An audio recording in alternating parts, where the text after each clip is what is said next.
Hello, hello, hello. Let me get some people in here real quick. ATX, let's bring you up, man. Let's get a few people in. Guys, let's get sharing straight away. How you doing, ATX? Doing good, Money Gang. How are you, my boy? I'm good, man. I'm really, really good. It's good to see you. Let's get some people in here real quick. Let's get it shared up. Crypto7, feel free to join as a speaker as well. Just request as a speaker. What's new, ATX? What's been happening, bro? Oh, just getting excited, seeing that PulseChain launch happening. Everyone feeling the Hopium. Everyone's feeling it right now. So, dude, I'm stoked, man. Are we launching? That's the question. Are we actually going to be launching? I see the updates. I get told, I see everything. I get the retweets, all of that fun stuff. But are we actually launching? Guys, get this out. Share this out as quickly as possible. If there's any creators you like, chuck them in. Bring them up. Oh, I mean, yeah. What's your time frame on launching? Gary, good to see you, man. Request to become a speaker. I'd love to get you up as well. Let's get this up, guys. Tweet it out. What's the time frame on launching? 2 more weeks, obviously. Yeah, we're launching within 2 weeks. Mr. Seven, I've seen that you've been trending on Twitter recently, and for good and bad reasons, of course. You do get a lot of people coming in. How are you doing, sir?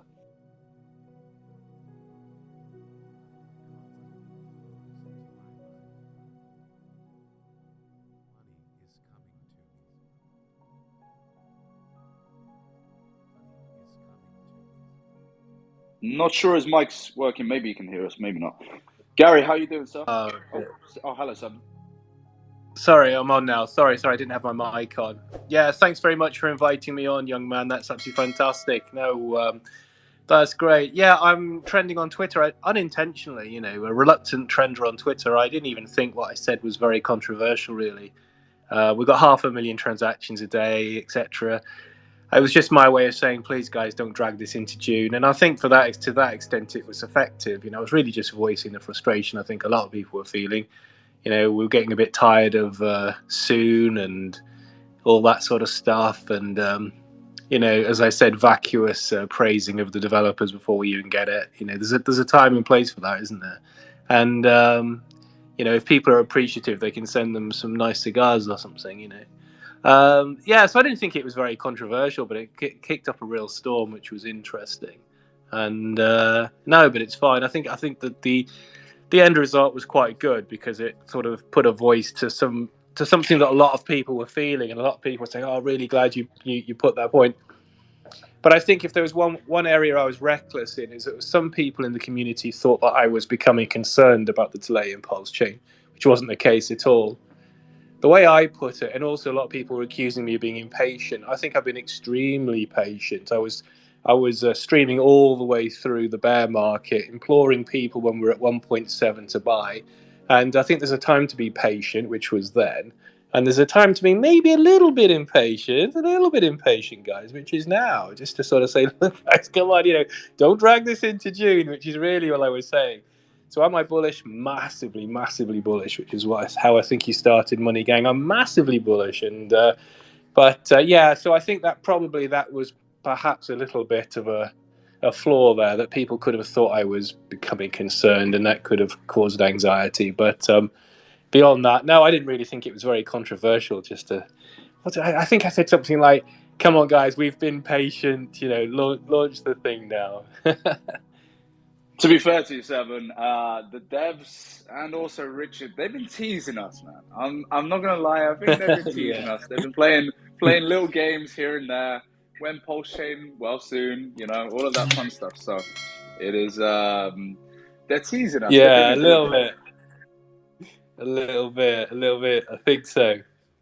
I'd definitely like to get your opinion. What do you think the strategy is right now I know we can't always read people's minds, but I know that it looks very coincidental that all three of them, particularly Gamma, particularly Richard, and also Brett, are tweeting and doing kind of similar-ish tweets.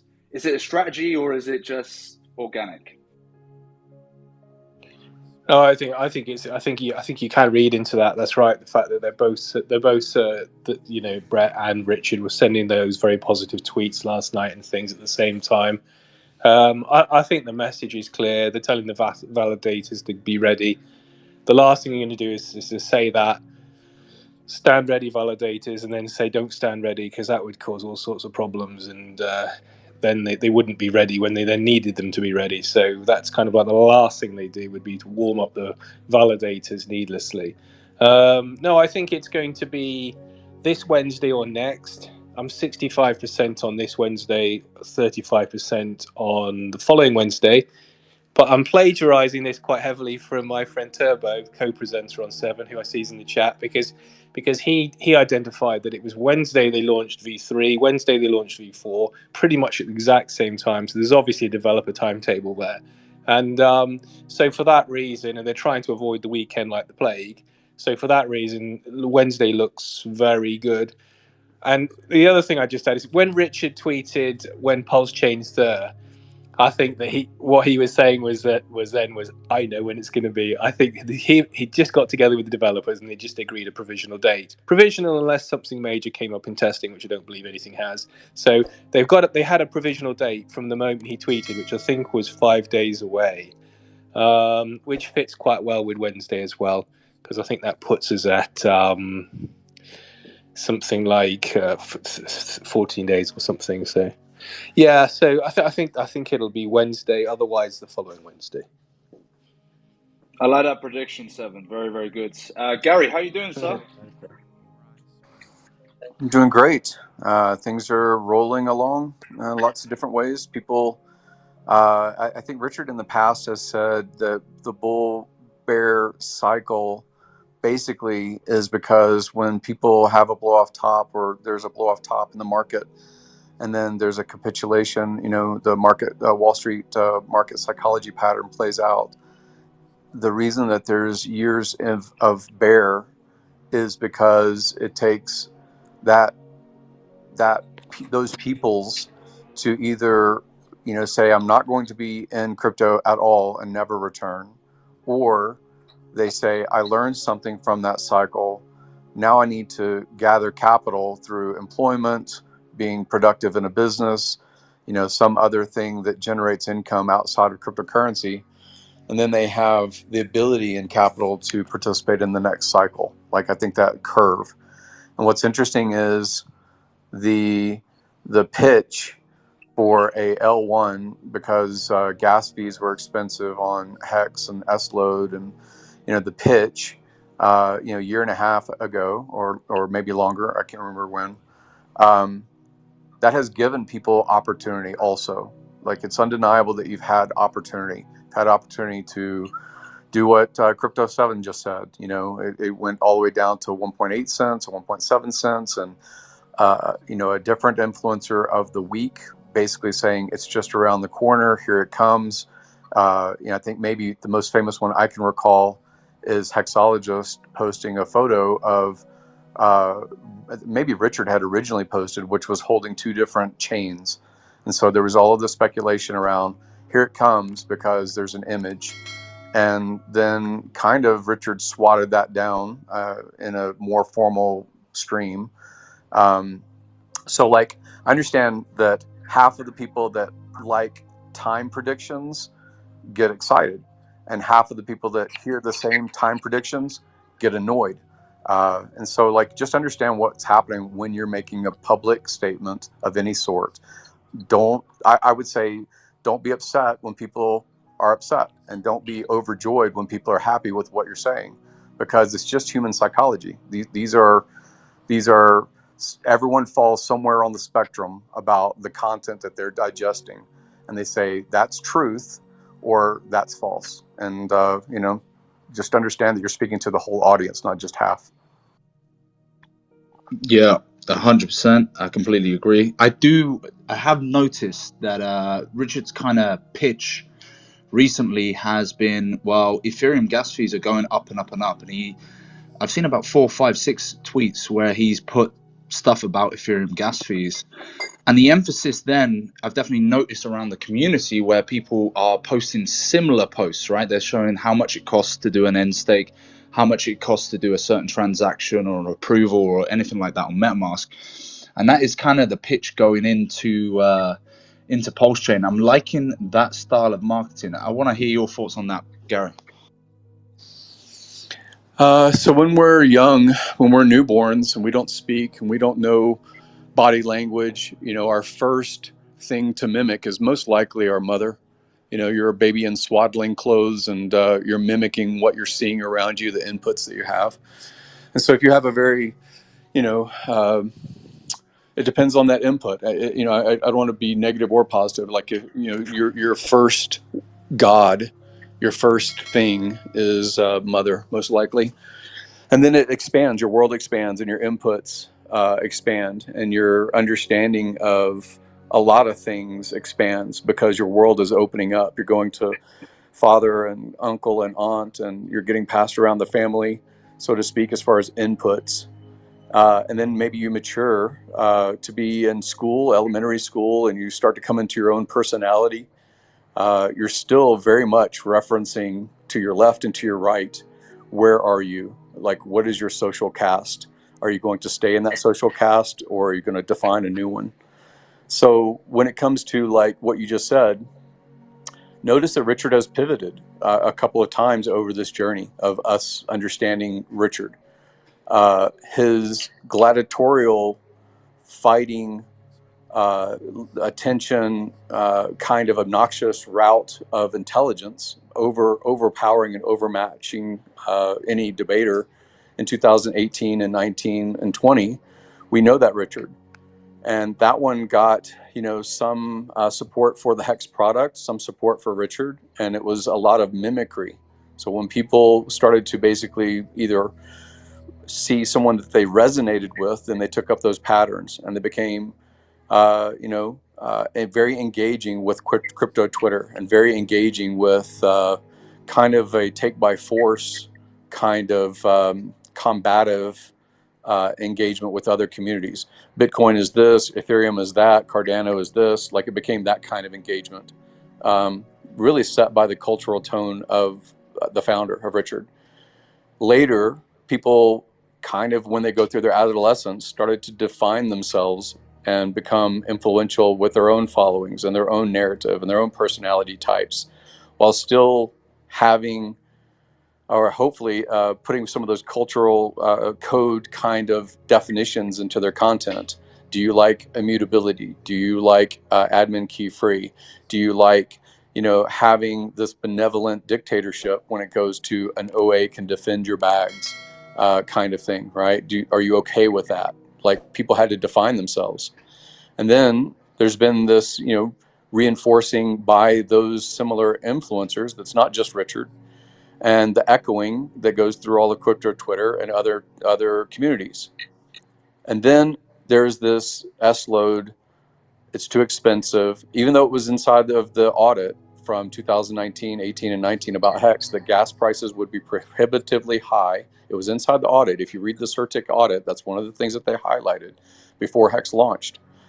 And so that came to pass, and it came to pass maybe faster because of the S-load. And then there had to be this kind of, what are we going to do moment, because people were letting their stakes bleed out. Commentary in social platforms was turning relatively negative, or at least stagnating on the adoption rate of Hex. And it could have been that we went toward an L2. There, we did do, or somebody did, some benevolent person gave out $50,000 worth of Hex on the Monarch wallet and had to spend $250,000 to do the transactions. So they spent $300,000 to send out $50,000 to people. But somebody did it, and that was the first, I think, SK, whatever they call it, the L2 airdrop. So we could have done an L2, but we didn't. As a cultural leader, as a founder, Richard decided to do an L1, and the L1 would be this fork of the system state of ETH. And we've had to have a cultural redefinition, define ourselves again, because now it has to embrace everything, right? If Richard doesn't like NFTs, if Richard doesn't like frog coins, they're still going to be on PulseChain. Are they going to be welcomed by the disciples? Probably not. They're probably going to say meme coins and Pepe is terrible, and they're probably going to say that NFTs of a JPEG that could hold your dick pics instead is bad, right? Because they are basically not defining themselves. They are defining their leadership and their founding and their cultural norm that they've taken on when it comes to Richard's narratives. So that's where you have, it's not civil war, but it's just like, okay, we are larger and now we can be actually more inclusive, because people don't have to be followed by Richard. They don't have to be advocated by other people that are hexican in their logo. They can be advocated, and hopefully are advocated by people that have nothing to do with this ecosystem, because that's called bridging. So I've had to have my own definitions about, like, why am I in this thing? Why do I put time in this thing? Why do I have emotion in this thing? Why do I have finance in this thing? Just like everybody is. And so Richard, over the past, like, a year and a half ago, he used to be more, or a year ago, he was more outrage. And it was more, look at all the things I can afford to buy that you can't. Wouldn't it be great to be outside of this bear market? And most people don't recognize that probably that was BTC being sold. Probably that was ETH being sold. But who knows? No one knows for sure. So there's ambiguity about, like, his intention and, you know, what is the cultural norm going to be? It's like saying Starbucks is going to start selling, chicken soup or something. It's just not what it's known for. And so that was a pivot. Like, where's the black shirt, Richard? All the controversy that came conversation, both inside the community and outside. And then now, as an example of the past 5 months, 6 months, 8 months, it's really been this. Now I'm humble. Now I'm making political statements and banking statements instead of outrage, right? Now I'm engaging and pivoting. And you still see his numbers going up on his Twitter. It's like 310 or 311,000, something like that. You see, you know, people like Ivan on Tech, people like BitBoy, like him or not. People like Mason, people that are outside as far as the marketing and shilling of central exchanges and shilling of leverage platforms. You still see them engaging better with not just Richard, but hexicans. And what is hexicans? So these are cultural things that we're redefining. And we're either going to mimic Richard, which is kind of, you know, I want the pat on the back, I want the salute, I want the appreciation by this leader, founder, creator, personality, cult of personality that Richard is. Or you're going to define for yourself, like, I care about these principles and I can be a leader that is independent of Richard, but is still holding true the values that he seems to hold true to himself. So that's where we're at right now, I think. Thank you there. Thank you for your thoughts there, Gary. And one of the things that you mentioned there that really kind of brought out for me was he is kind of rechanging his image, or maybe not rechanging his image, but it's definitely a different direction. And I've noticed that it's a very effective strategy. You know, we look at a lot of musicians and they kind of rebrand themselves. And it has an effective way of keeping people engaged. It keeps people going, oh, well, I think I know a certain image of an individual. And then suddenly you see a whole different side. So we've seen Richard go from flash, almost like Floyd Money Mayweather, spending as much money as possible, to humble, you know, childhood pictures, all of that fun stuff as well. So I'm loving that rebrand, and I think it's a very effective way going forward. You know, as we go through different seasons and different stages throughout the crypto journey, throughout the years over crypto, to rebrand and rechange and change with different times. That's a really good point, because all good marketing strategies should evolve. They have to evolve and adapt to changing times and markets and everything else.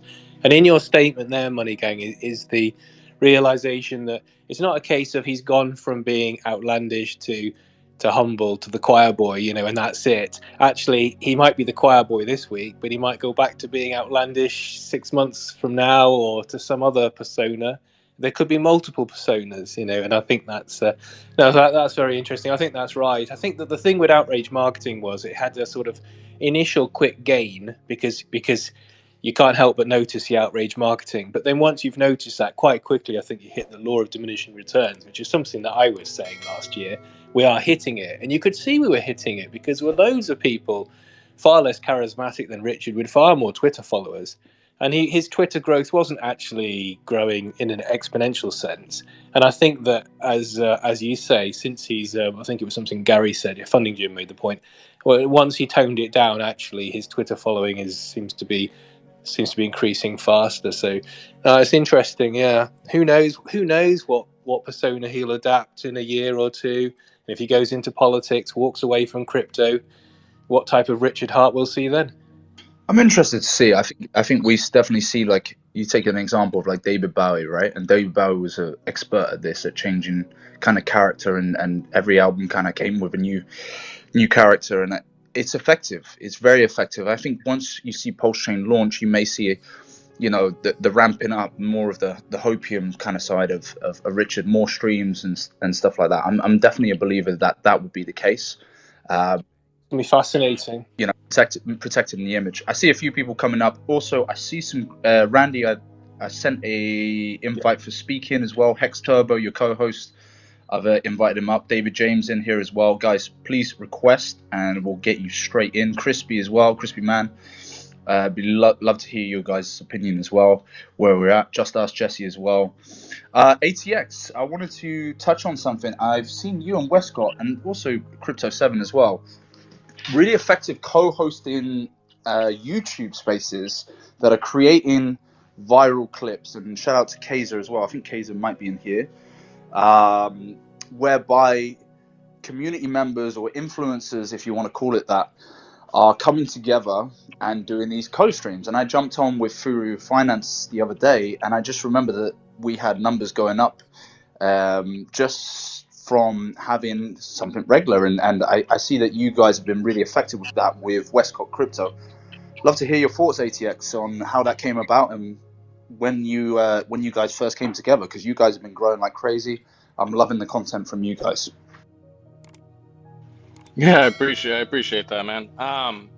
It happens organically, like you said. So ideally, you know, there's times where I just want to interview guests on the show, and that's how it all began. I just sent an invite saying, "Hey, come on, I'd love to have you on the show." And I was trying to get him first, but I think not Money Gang. Who is it? Money Talk with Dane and Corey Gary ended up getting him first. But anyways, long story short, I had him on, loved the energy, loved his vibe, and, you know, by popular request, it was like, hey, maybe we can do this next week. And we came back and started talking with each other and put it together next week. And then it's like, all right, cool, let's see if we can make this a thing, because I'm loving it. You know, he's got the energy, he's got the virality, and then I'll try to bring the knowledge where I can, share some knowledge when I can. And yeah, so that's kind of how it all began. We started messaging each other, and then it was like, cool, let's set up shows on Wednesday. And then it became, let's do Pulse Nation spaces. So Pulse Nation is the brand that we ended up coming up with together. And we went through several different names, but ideally the goal is to spread awareness of PulseChain, PulseX, Hex, and of course the overall ecosystem of what we got going on. And so we started doing Pulse Nation on YouTube, and then realized that Twitter Spaces is a phenomenal opportunity to help gather more guests. So it's not just us speaking, it can be anyone who we wanted to come up and speak. So anyone who wanted to speak, we would literally let them on. And we do that every Wednesday evening at 8 p.m. at 8 p.m. Central Time and 9 p.m. Eastern Time. And then we were like, cool, what if we ended up making it 2 days a week? So now we got Pulse Nation Wednesday and Thursday on YouTube. And then we also have these spaces. So ideally, Pulse launches, and ideally we can actually get set up with the studio that me and him can both attain and go to. And that would be the overall, you know, quintessential epic point in time, because we want to be a show bigger, biggest show in crypto, you know what I mean? So we want to be up on par with Dollar Cost Crypto. We want to be up in par with all the influencers. Heck, I mean, let's just talk Joe Rogan, you know what I mean? Have some podcast space, have a space where it's you know, you can come in and let's have a talk. And so that's what that's what we're going to be setting up when the time is right, whether it's 6 months or a year from now or 2 years, however long. But ideally, we keep on doing the Pulse Nation show, and it really happened just because we vibe off each other. You know what I mean? I absolutely love Westcott. Obviously, he came onto the scene like a fucking storm and a tornado. It was incredible. He came up with the songs and all that good stuff, and he had done stuff previously before that no one had even seen. But then one of the songs he did, it was actually the psychologist interview where he sits down with 4 people, right? And it's himself, and he has one as a therapist, he has one as PulseChain, one as Hex, and one as PulseX. And of course, at the end, PulseX ends up winning in that little scene that he did, and that's kind of what put his name onto the scene in our community. But we want to go outside of the community too at the same time. Like, we love sharing the information, and I think we're starting to branch away from a maximalist community, and we're starting to be a lot more accepting with other content creators, other coins being developed, other communities coming in. And we just want to be a place where we can actually, talk to each other, host it, have fun. And I think, Gary has it to where he's been talking with everyone and everything, and he's been doing it for a very long time. We got Randy Hilarski doing his thing as well, where he ends up talking all the different coins, and everyone absolutely loves them in our community. And so something that I had seen whenever I first got in was if you had spoke any word about another coin, you were basically banned from the community. And I had seen that so many times that it almost brought on this fear that I didn't want to try to get banned from the community or whatever. And then it's like, you just got to do your thing, man. And whatever happens, the community will build as it builds. And I think we put too much focus a lot of the times on perception and it stops you from doing what you may want to do, or say what you want to say. And I know you have to be sometimes careful with wording and phrasing. And like Gary said in the very beginning, people are creatures of emotions, where you're going to have 50 people love it, 50% of the people hate it.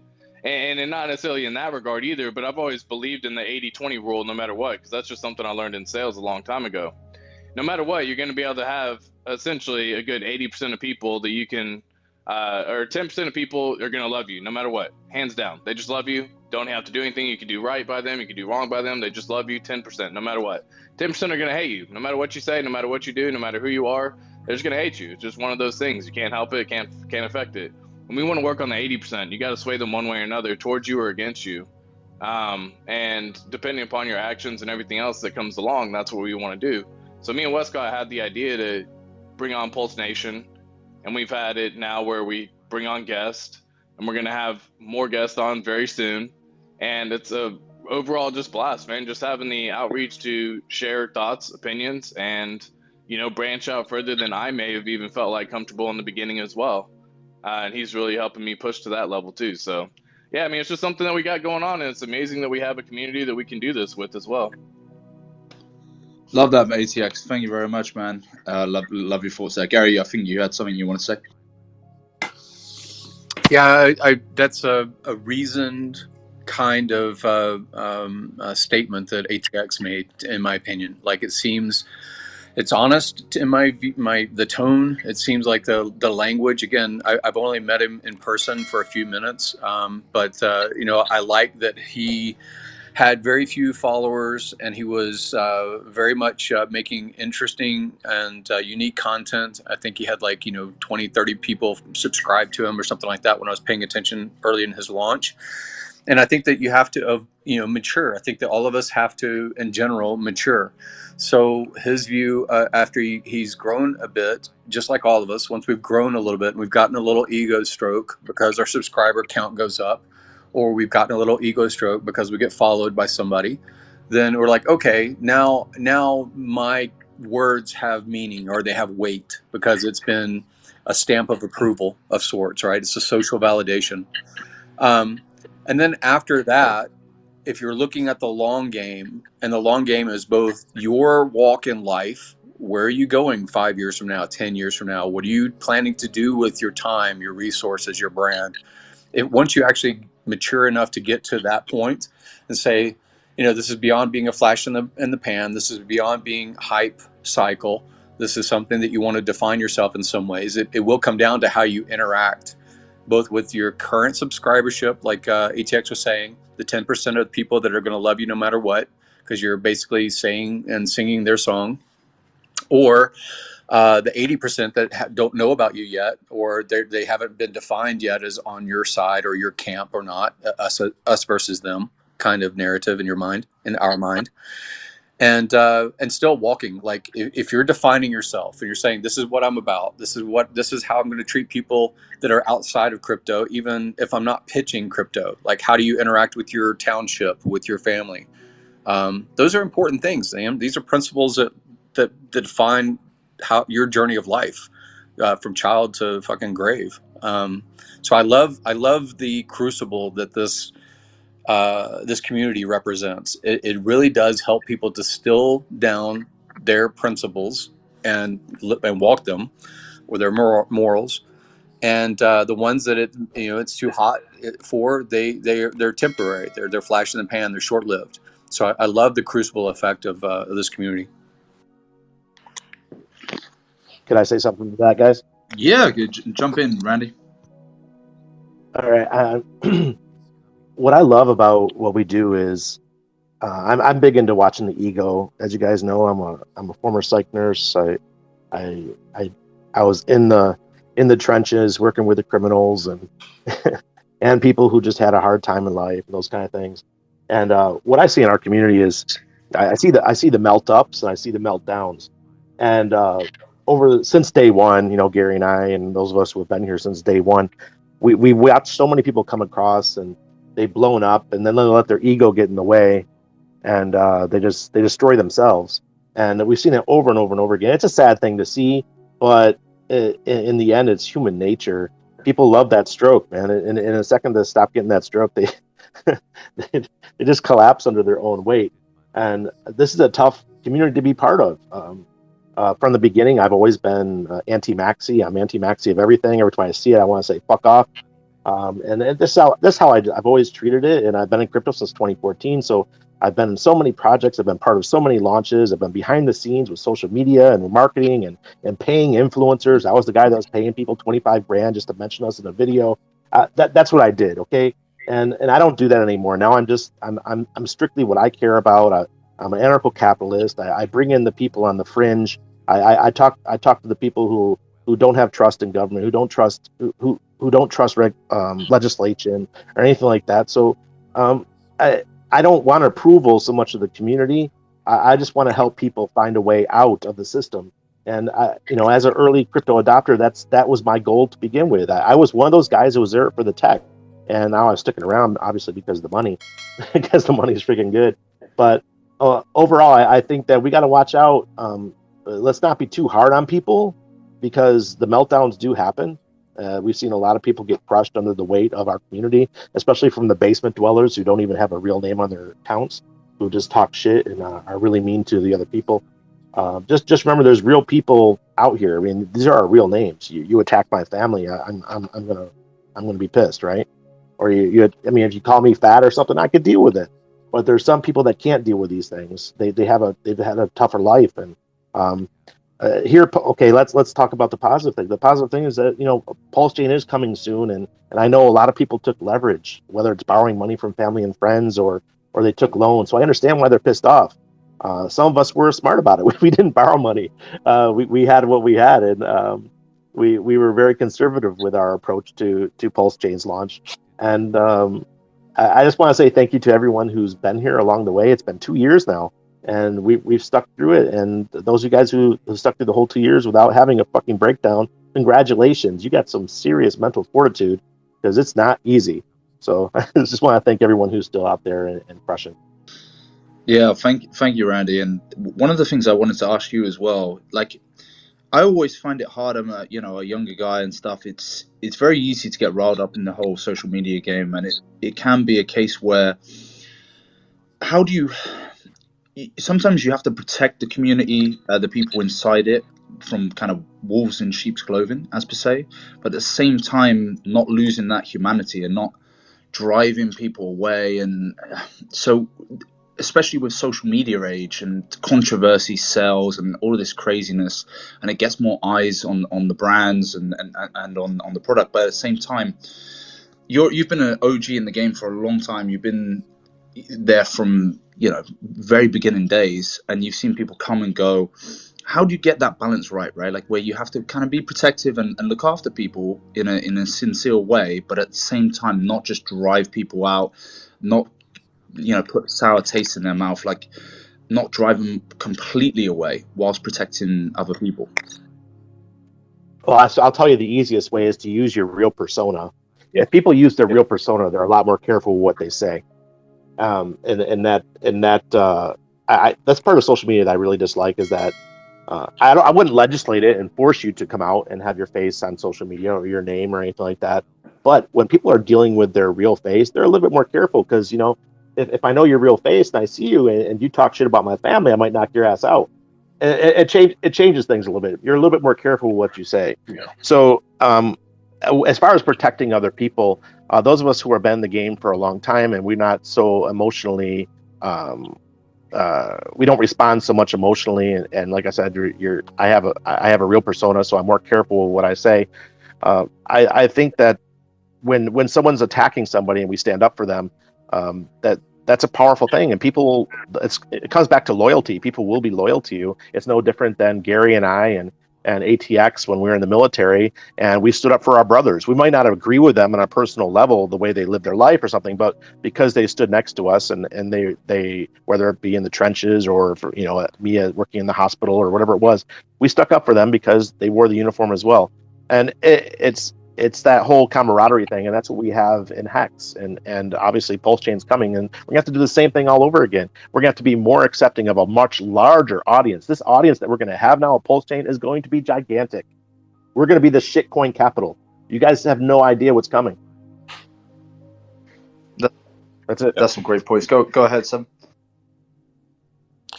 Yeah, I was just sort of like I'm here, sort of silently nodding as Randy's talking. I mean, it is hard. It is hard to be a YouTuber, to be an influencer, certainly during a bear market. And you have to be really tough-skinned. I mean, even just today, I had somebody saying that I was wrong to guarantee that there would be an update from Richard Hart at the HEX conference, and I had to point out, well, he did make an update 36 hours later, and you can look at the price chart, and from the HEX conference we basically went up from 1.7 to 12.7, so I wasn't exactly far out 36 hours, but that ended up being a debate, and you have to think, well, should I stand up for myself? Should I block the person? And it's a constant challenge. Somebody else today said that Richard Hart had stopped following me because I put Pepe in my hashtags, and there's a useful conversation and positive conversation here about how, and this picks up on what ATX is saying, and also Randy, about how we need to orientate now that we've launched to a wider market. But you know, so he was saying that Richard Hart has followed me because I've got Pepe in my hashtag, and I had to have a strong debate with him privately, and he was man enough to apologize. So he publicly apologized today, but this is all this afternoon. It's bloody lively. I mean, Twitter brings out the worst in people, and in a bear market it brings out the worst. But I think we're 2 days away from launch, so it's all good. But no, I think that in terms of the evolution of the channel, you know, I think we all need to be looking now to how we can use our channels to bridge in other communities, whether it's by trying to get together with some people from the Pepe community. And I was in a spaces yesterday where there was somebody who held Hex and Pepe, and he was a fantastic bridge. He spoke really well, and it was like, oh wow, that's really interesting. And I think there is fantastic synergy there, because the Pepe community and the Hex and PulseChain communities were independently derived by independent communities, and so what will happen is they'll be mutually reinforcing, and so you'll get some people from Pepe gravitating over to PulseChain. The frogs will jump onto the PulseChain lily pad, and there might be a few people from the Hex and PulseChain community that decide they're going to go into the casino on the meme coins, and they're going to have a bit of Pepe, and why not? You know, that's fine. But the end result is going to be mutually beneficial. And as people come into the crypto sector in the bull market, They might come in through Pepe, or they might come in through PulseChain, and so that's beautiful. Those sort of synergies. In terms of my channel, much like ATX with his collab with Westcott, I've got Turbo, who's very kindly doing a weekly stream with me, and that's a great collab as well. So much as I think ATX and Westcott bounce off each other beautifully, and I think that's a great collaboration they got there. Turbo and I, we seem to find it very easy to bounce off each other, and it's great because I committed to stream regularly until PulseChain launch, when I thought PulseChain launch would be in 2022. So it's been a struggle, and you do start to run out of things to say. So to have Turbo help me just get over the line, so to speak, has been really, really useful, and I really appreciate Turbo for the help he's given me. Yeah, that's fantastic. Before I just get you on, Gary, I'm just going to do a little bit of maintenance real quick. Guys, if you can share this out, it's going to reach more people. Also, it's an open, shared it. It's an open invite as well, so you don't have to be an influencer. You can come up and you can speak. And I'm going to say hello to JimRatCrypto is also up, and Matty Allen. I'll come on to you guys in a second. The other thing I was going to say, this is a recorded space as well, just so you guys know, just to protect you. And Gary, carry on. It's very difficult not to put these things into religious analogies or metaphors.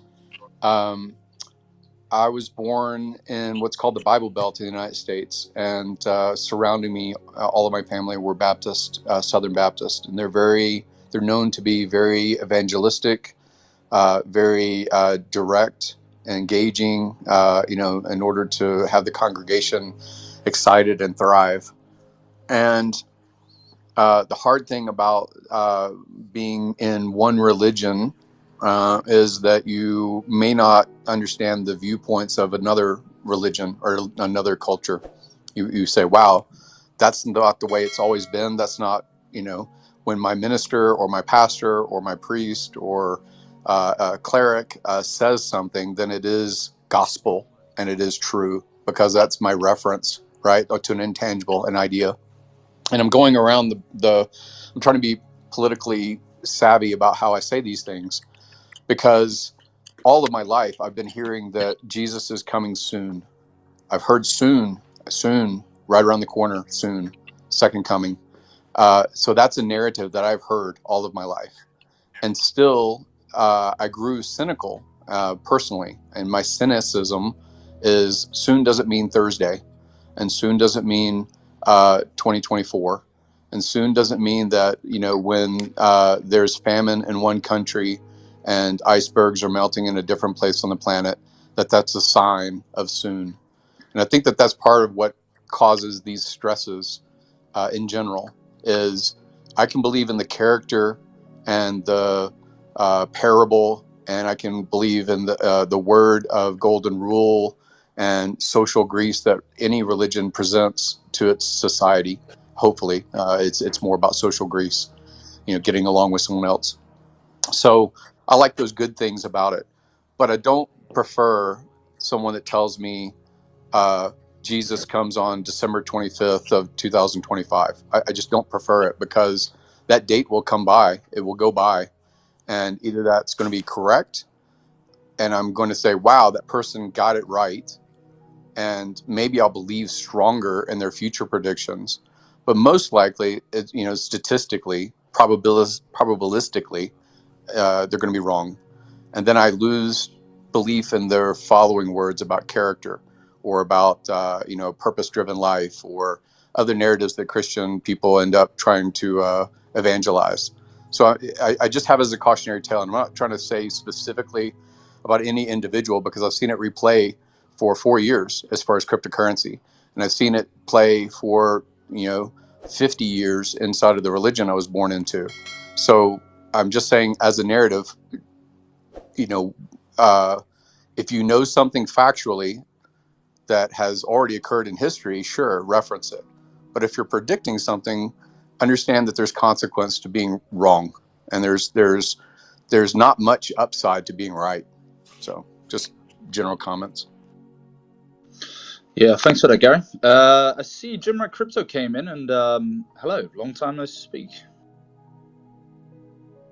What's up, guys? This is a great conversation. I'm really enjoying it. How's everyone doing? Yeah, all good, man. All good. What's new with you? What's been happening? Well, I was kind of, under the same, I just try to take all of this as a learning opportunity. Like, just like Randy said, like Randy watches a lot of people do the same things kind of, and I was going through that, right? And now I can kind of see people going through the same thing that I was going through, and I didn't necessarily feel shunned or anything from the community. Like, everyone always was accepting of me, but he was right. Like, I always had to, I think being intellectually honest is like the key here. Like, I had to let everyone know exactly where I was at and exactly what I knew and exactly what I was capable of knowing, and stay away from like all these predictions and everything. It's not really, nothing's going to happen if you make a good call. It's just the same as making a bad call. But I think just the burnout that I experienced after streaming for 500, 600 days straight, I wanted to start talking about other cryptos. I was talking about all the other things that I enjoyed. And you get some backlash, but you just learn from it, right? You just learn about life. Like, nobody's going to, if I get thrown in jail, my Twitter friends aren't going to bail me out. Like, you know what I mean? But I can still be really cool with my Twitter friends and have a great time and meet them in Vegas.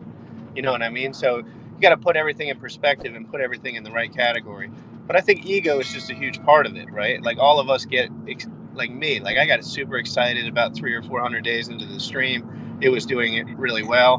My ego was getting inflated, whether that was like in real life or just like, I don't know how to exactly the context to put it in. But once I stopped being curious about the crypto stuff, like I basically told everyone I streamed because I wanted to learn everything as fast as I possibly could. And I came to a head where it was like, well, there's nothing else that I really wanted to learn at that specific time. And there was a lot of negativity. So what did I do? I just got my job back and just streamed a little less. Like, I just made a pivot. Like, I just didn't really think, instead of like feeling like it's the end of the world, it's like maybe it's just a time for you to make a pivot, maybe change the schedule a little bit, maybe have a little bit more context to the shows that you do, and then have a little bit more of a, well, and I'm not saying you have to get a job or whatever, like everyone's life is totally different. But I think it's just when you come to that head in the road in life in general, it's like I had to decide that, oh my God, I was smoking weed and taking Adderall all the time and screaming all day long, and I had to stop. Like, so I took a big old pivot just in general, and it was hard for me. It wasn't easy to go from doing something every day for 600 days and then just switching it up, but I knew it would be a good learning experience, all of it. And I don't regret anything that I did. It was really an amazing experience.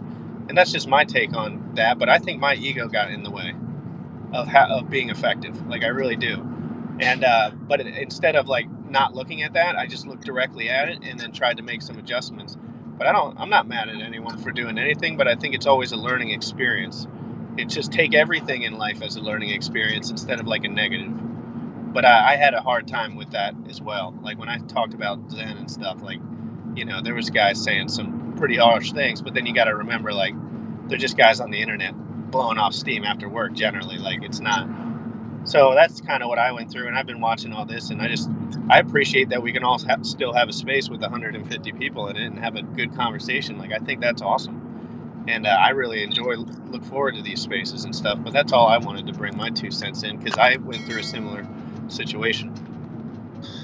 Yeah, cheers, man. That was very heartfelt of you as well, and no, I appreciate you bring your thoughts as well. I see also Matty Allen. I've not spoken to you really that ever, but welcome up, Matty. How you doing, sir? Hey, nice to meet you. Pleasure, man. I appreciate it. What's new? What's been happening? Well, I was gonna say, don't underestimate your Twitter friends, because I did get bailed out by my Twitter friends when it came to dealing with the SEC, and so I think that sometimes people who are listening, they can surprise you to the upside, not just the downside, and there's certainly both. So yeah, I'm just I'm here because I'm really excited to learn, and I've been familiar with you on Twitter, and so also to see all the great names here of the people who are speaking is really exciting, because I learn a lot from the community. I'm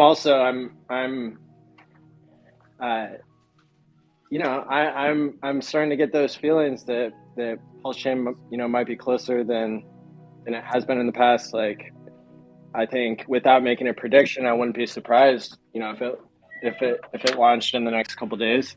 I don't, I'm not saying that I would make any financial decisions based on that, but that's, there's this idea that we can have low fees, and that's been exciting to me. And then the other thing that's really exciting to me these days is people being able to time lock PulseChain and PulseX tokens, and I've got a protocol that'll be coming to market soon that'll allow people to do that.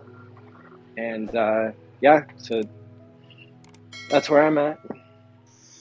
Yeah, I appreciate it, man, and thanks for coming in as well. I think we are very, very, very close. One of the things I also wanted to touch on, GRC mentioned, like there's sometimes trying to stay relevant, you have to produce a lot of content and put stuff out there and put out a lot of subjects, but then you can really burn out. I definitely feel that sometimes, and I don't know about some of the influencers or creators in here. You can tend to burn out, and you talk about the same subjects over and over again, and you're not always bringing the newest take, right? And there's a lot of hopium, there's a lot of like controversy sells, all of that fun stuff, but sometimes you can really, really burn out, and keeping in this game for a long period of time can, if you're not creating new content, people see you as irrelevant. So I'd be interested to hear all of the guys who are up, all of the speakers, what they do for like new subjects, how they're creating content, how they're keeping things fresh as it were, and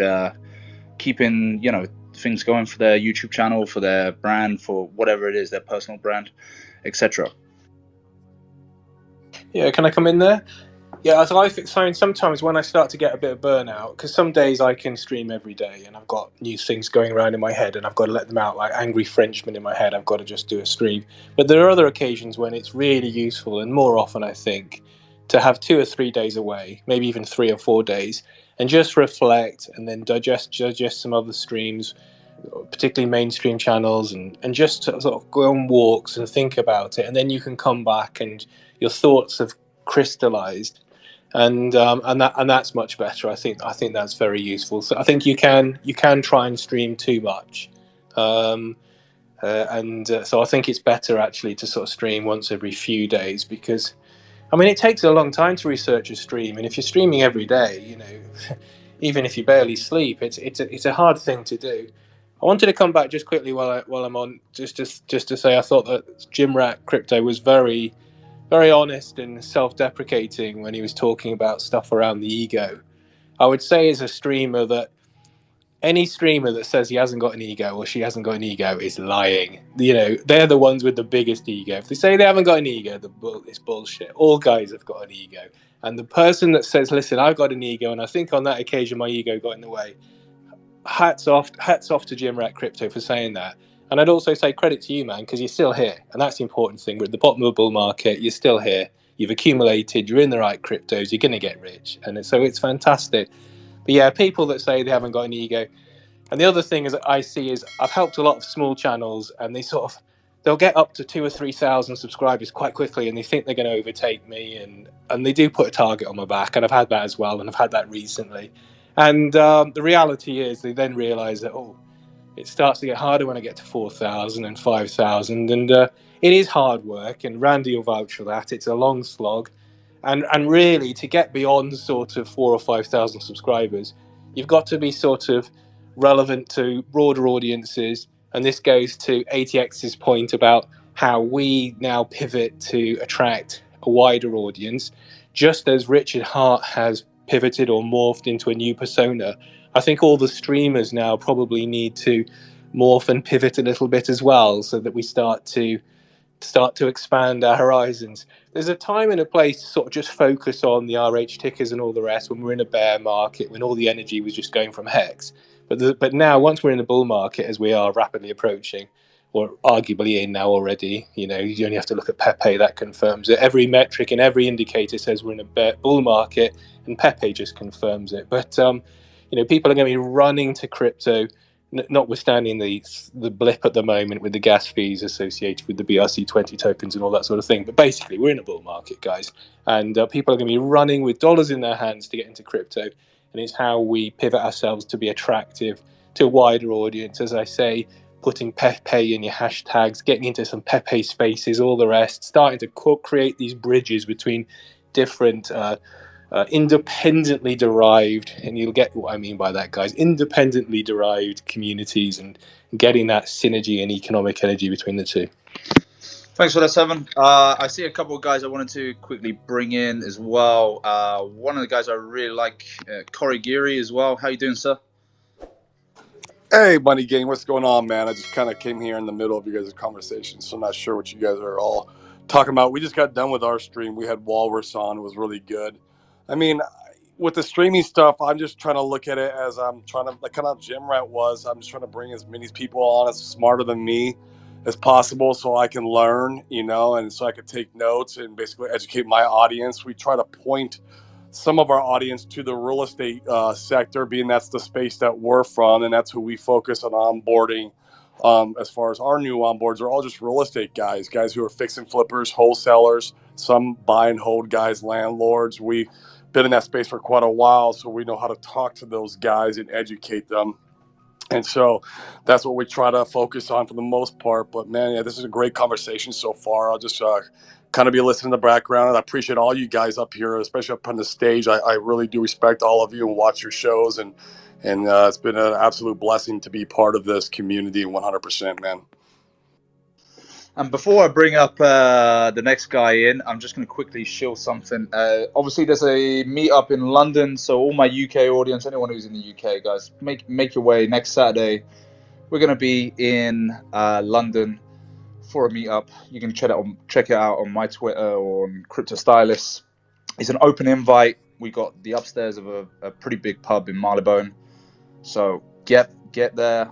You know, I think if you meet in person, you meet all the people behind the screen, it's a different experience. It's a whole different experience, and I'm sure loads of people who've been to conferences or meetups or anything like that will say it's very much a fun experience. The stories, the community feel, just getting to talk and hearing people's personal stories is really good. Hexy Bastard, how you doing, sir? Good morning, everyone. How's it going, man? Just seen you were throwing this space here. I thought I'd pop in and say hello. Wish I could make that meetup, man, but I'm actually going to Disneyland this weekend. It's my son's 10th birthday, so we're going over there, and I'm actually traveling up on Friday. Otherwise, I would be at that London meetup. It sounds like it's going to be a lot of fun. Oh, perfect, man. What's new in your life, man? What's been happening? I see you're doing building stuff and creating stuff, and yeah, great guy, man.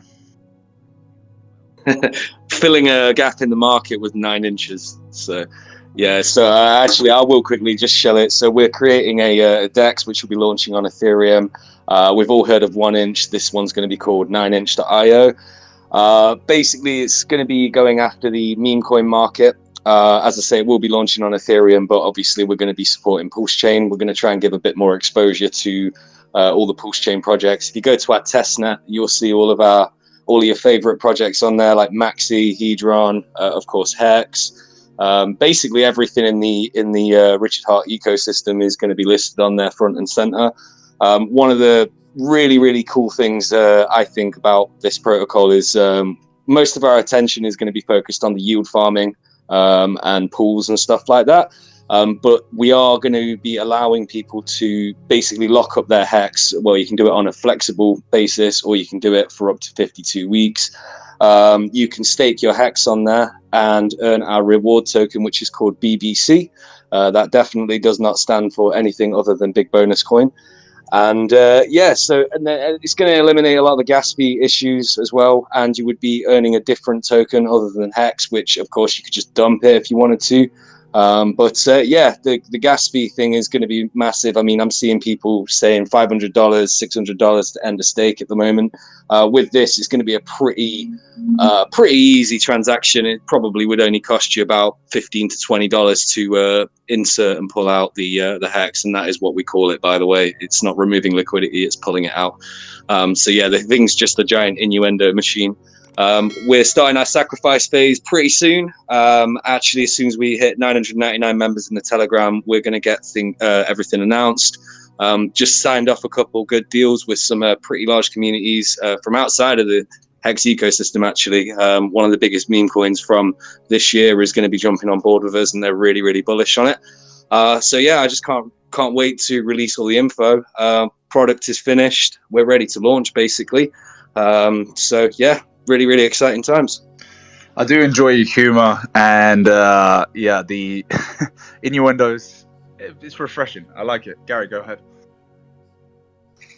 I didn't want to derail it to be only Hexy's product.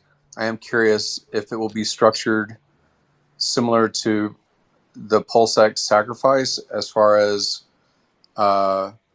will it accept basically anything that is able to be liquidated? I mean, like, do you have a structure set up for how you're going to organize your sacrifice? Yeah. So we haven't given out the details exactly yet, but it will be very similar to the PulseX sacrifice. We are going to be accepting most liquid tokens that you can think of. We're not going to be taking anything that's like too exotic, that is not liquid enough to be sold or whatever. Doesn't mean we're going to sell stuff, but yeah, most liquid tokens will be accepted. As I say, we've not actually put out that much info on it yet, but it will be a short sacrifice because we have a finished product and we want to get it out as soon as possible, basically. Just as a follow-up, I think I'd seen that the DEX, Richard had said that PulseX DEX had been operational for a long time as far as a testnet version. Is there something that's viewable now as far as the 9-inch version? Yes, mate. So the testnet is up and running. It's all working smoothly. The user interface is amazing. On our website, there's a button that says Launch DEX. That actually takes you directly to the testnet, which is on Sepolia network at the moment. And yeah, it all runs flawlessly, man. Everything's working great, as it should be. We've had a lot of feedback from the community, a couple of like minor text bugs and things like that have all been squished now. So it's very much a community project. I mean, I got to give a huge shout out to the community over in the Telegram. Those guys have been testing it rigorously. We're just about to send off for the audit. It's going to be double audited, so it's double wrapped basically. And yeah, it's just going to be. I mean, we're forking very, very kind of like battle tested code, like PancakeSwap and Uniswap are two of the most used protocols on the blockchain. And we're basically just forking them, and then all we're taking essentially from PulseX is the buy and burn mechanics, as well as a couple of other small features. But most of the code is just a copy paste. We're just making a couple of little adjustments here and there.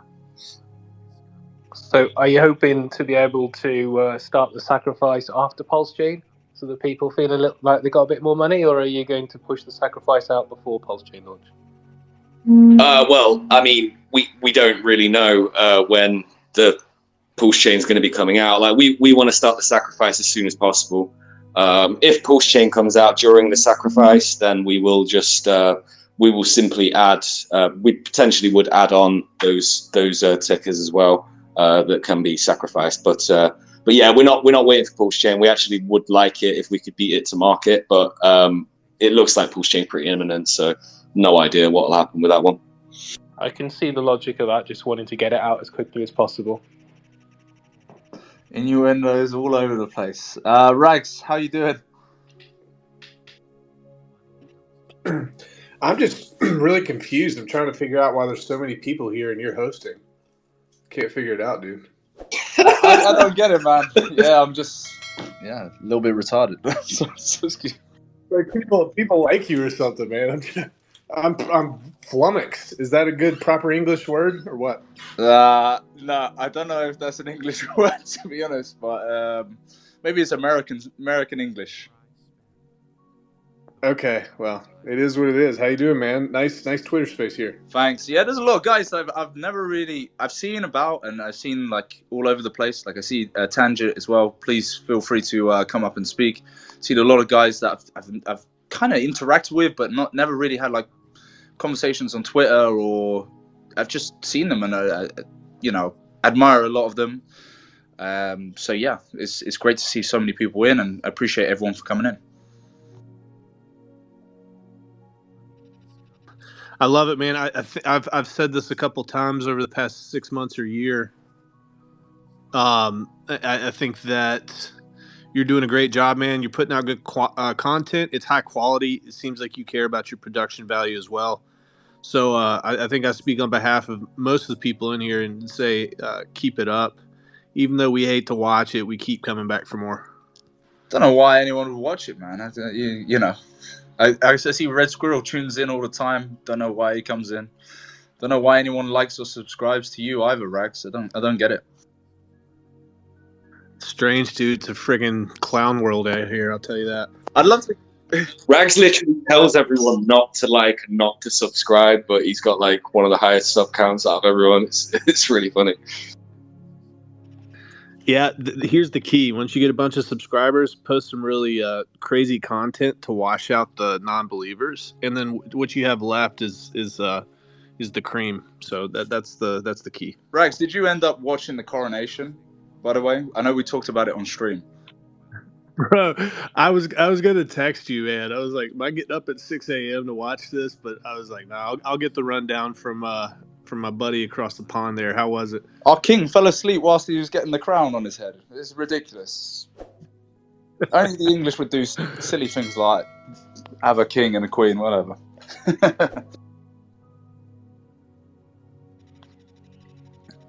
Matty, one of the things I wanted to ask as well, when is the next big conference that you're going to be doing? That was something I wanted to ask Matty as well.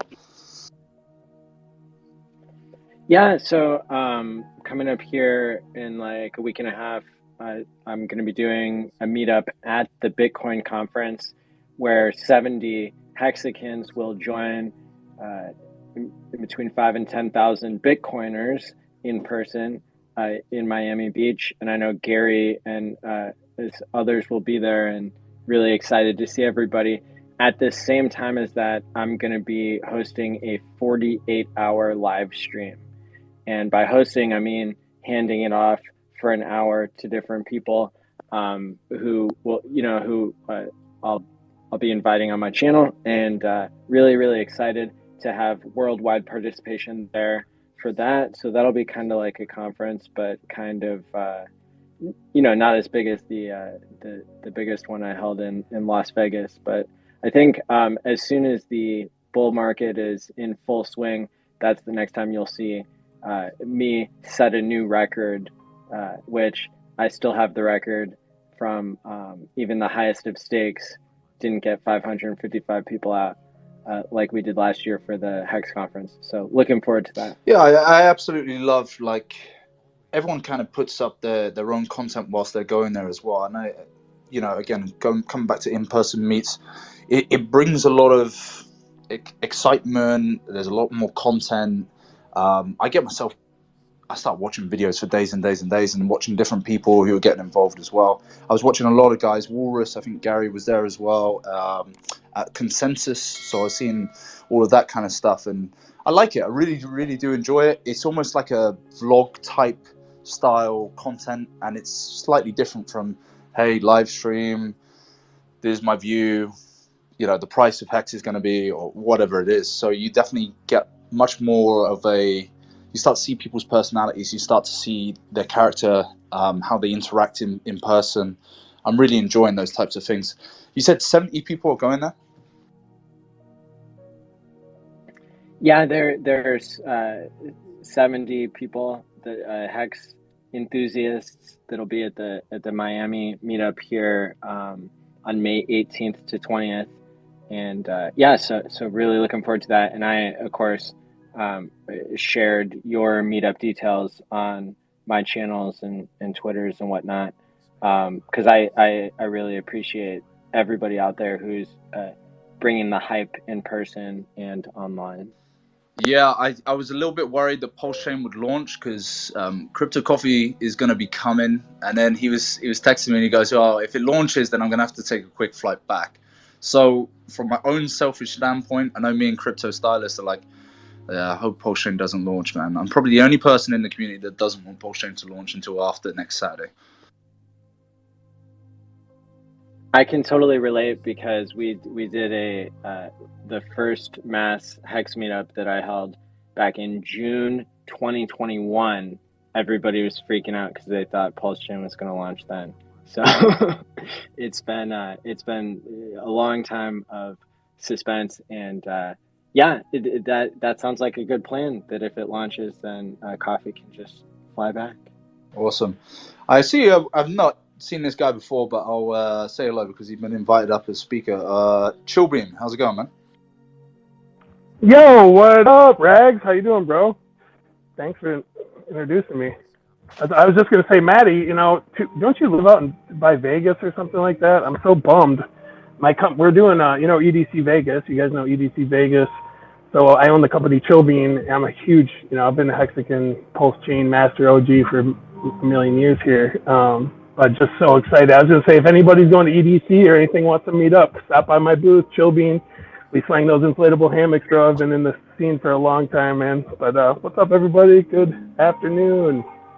Happy crazy meme coin season. Jeez, oh, Pete, how much money have all the smart people made? Hopefully a bunch. Jump on all these dopes, but so happy we got PulseChain's looking like it's coming real close, guys. You know what I'm saying? I'm excited. I know you are too. I didn't know that Rags had any fans. Hey, have you paid this guy, Rags? Are you kidding me? Are you kidding me? Come on. Anybody, all you YouTube pimps out there. We got Gary, Maddie's in the building. Who else is there? Crypto7, the notorious lately. Crypto7, Money Gang, Hexy Bastard, all you pimps. I've been watching you guys for years and years, man. I love you guys so much. Thank you so much. Bro, I have you blocked, man. Why do I have you blocked? Probably because I'm too much of a pimp. I don't know. No, I'm a Hexican since I'm Roger Ver RH debate. That's when I got into it. So like a year before Hex, I was the dumb guy that's like, hey girl, to my fiance at the time, like, babe, I know we can't afford it. Can I just like throw $200 into this? And it was a $38 fee that day he launched. I was like, I'm not paying a $38 Bitcoin fee. Like $150,000 later could have made or something off $200. I was like, oh man, I fucked that one up. And PulseChain comes around like, there's no way I'm fucking this one up. So I'm here, you guys. Welcome. Yeah. Thank you. Yeah, I'm here, Maddie. Dude, I love you so much. I just want to say it personally real quick, bro. Thank you so much, man. You're putting out the content, even in the bear market, even where, you're just putting out stuff, dude. I just love it. I just love it. I got my big screen and my YouTube premium, and I always like to watch, bro. Awesome. Yeah, my pleasure. And thanks for what you do for yourself and for others. It's really great to be in this space. Yeah, absolutely. I'm bumming because I'm going out to Vegas. Like I was saying, it's like May 19th. So it sounds like there's a Miami meetup, of course. I got a place down in, it's like by West Palm, so I'd love to go there, but I'll be busy that weekend, of course. But dang, man, loving it, dude. I feel the electricity in the PulseChain environment right now. It's just and there's so much more content coming on YouTube. Everybody's talking about PulseChain, the airdrop, blah, blah, blah, this, that, and the other thing. It's so freaking wonderful. It's electrifying. I feel it. And then Richard's tweet this morning has got a little like last chance. It's got a little bit of last chance vibes to it for launch. So just so excited. What a good time, man. Love your energy. Your energy is fucking cool, man. Like you just. Everybody always says that, dude. It's just because I'm excited. You should. Well, hyper guy, man. I love it. Yeah, bro. Hexy B and I said the same thing at the same time. I love it. The space is great. It's just nice to be up on the big stage with you guys, like forever. I'm an entertainer. That's what I do. I love it. And I've been in crypto forever. So I love it, man. It's warm welcome. I feel good from you guys. Appreciate the love, man. Thank you very much. Really do. I see Crypto Khalil as well. Yeah, and massive space right now. How many people in here? I was just saying, I was like, what's it say? A lot. Oh, I got to. Yeah, we got quite a few people, and shout out to all of you. Feel free to share it if you want to, or don't. You don't have to. It's up to you. Mr. Khalil, how you doing, sir? It's good. How is everybody? I'm glad to be in here with you guys. Of course, same here. I got a lot of love for you guys. I listen to you guys all day when I'm at work and stuff. That's what I'm doing right now. But yeah, I'd love to say what's up to you guys. Awesome, man. Thanks for coming in, especially when you're at work as well. You know, I like to get takes from people that don't usually listen to. So, what are you saying, man? When do you think PulseChain launches? Let's get some Hopium.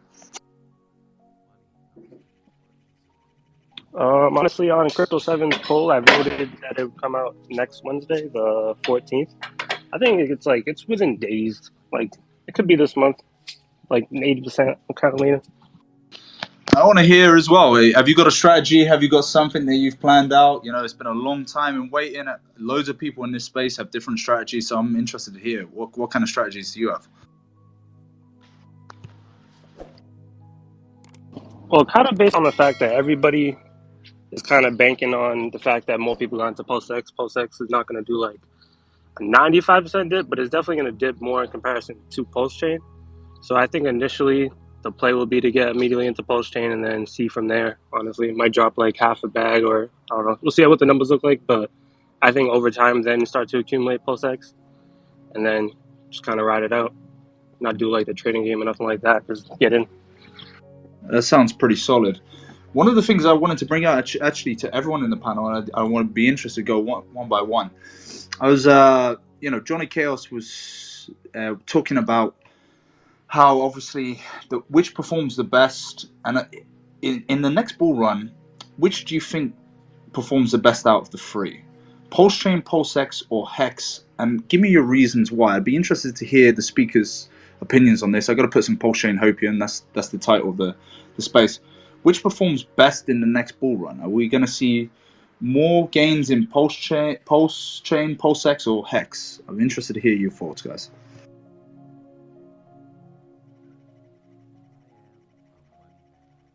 He wants to go first. I'll hop in real quick.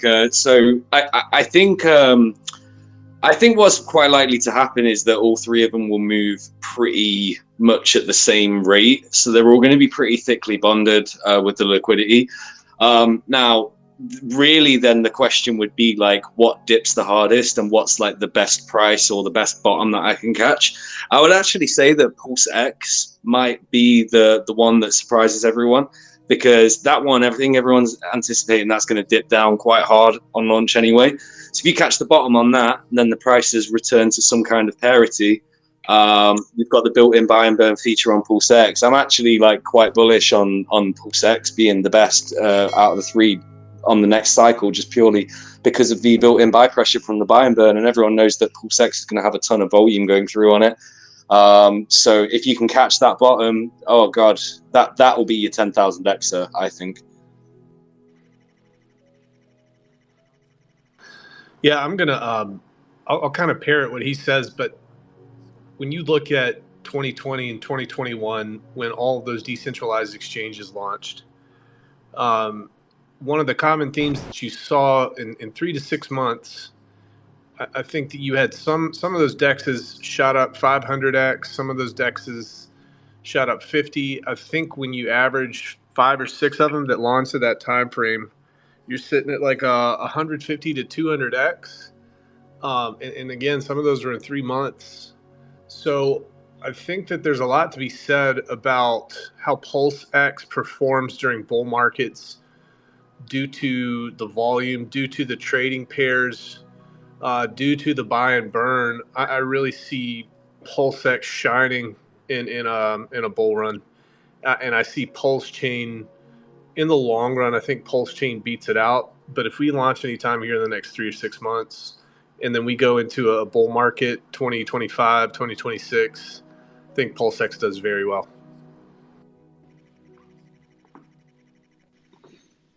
I'll be the contrarian on that one, I guess.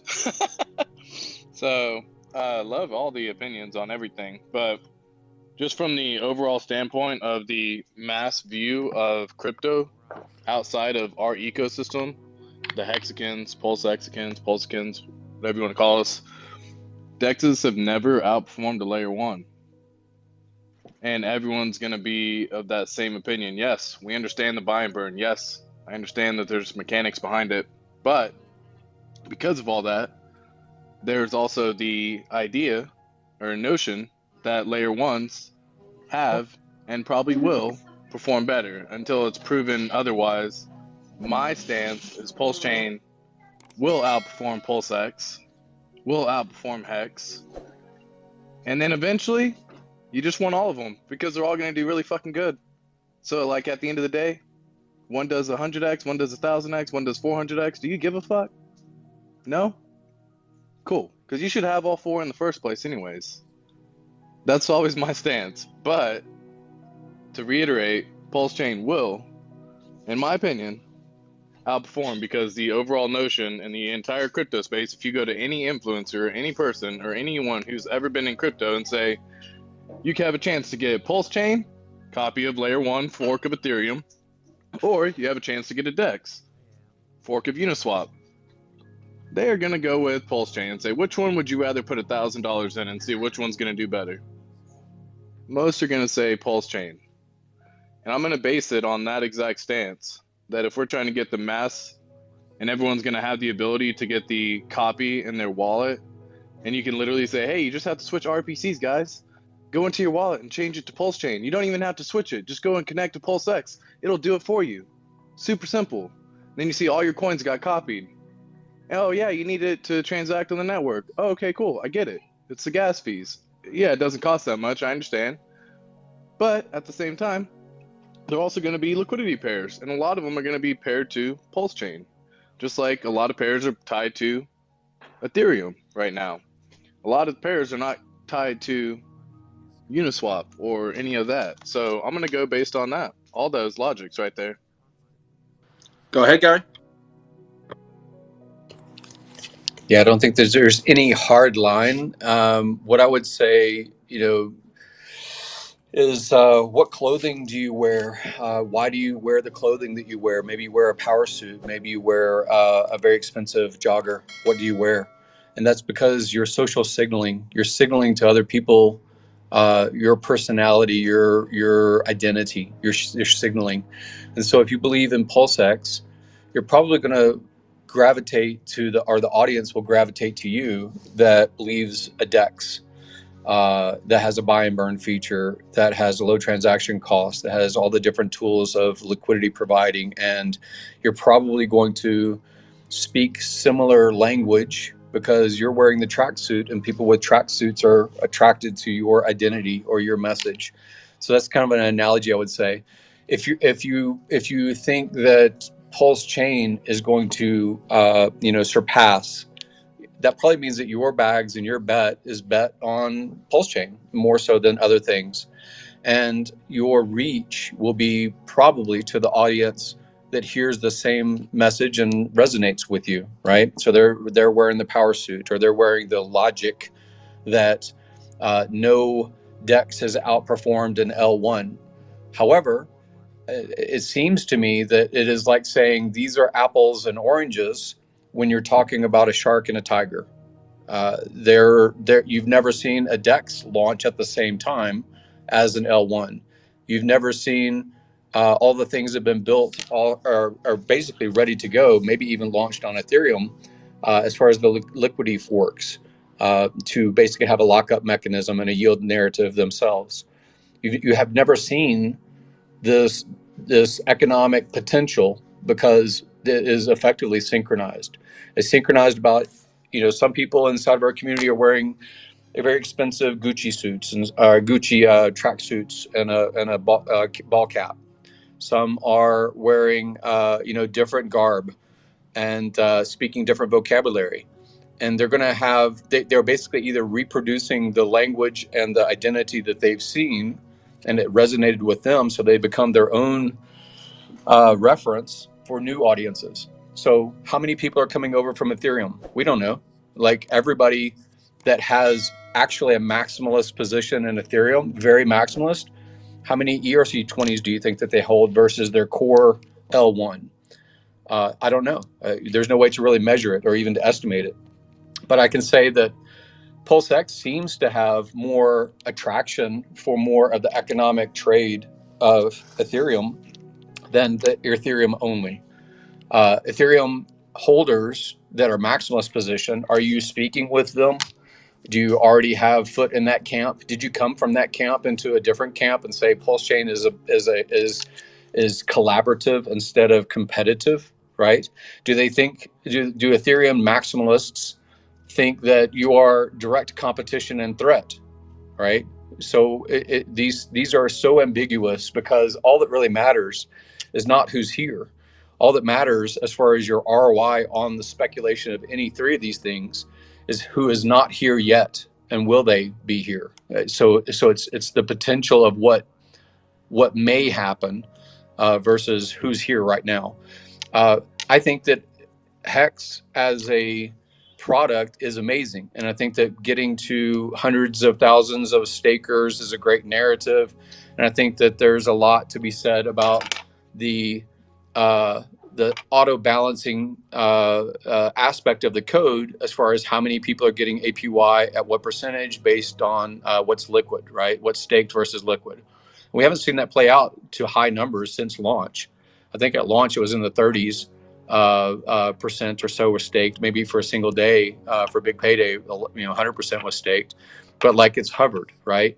And then I don't see that over the past 2 years, even though we all have Hex and Hexican in our hashtags and our brand individually or collectively, most of the conversation has been PulseChain and PulseX. More PulseChain because it's the de facto thing to say. It's the first thing to say. If you have limited space on your tweet, you're probably going to say PulseChain versus PulseChain and PulseX.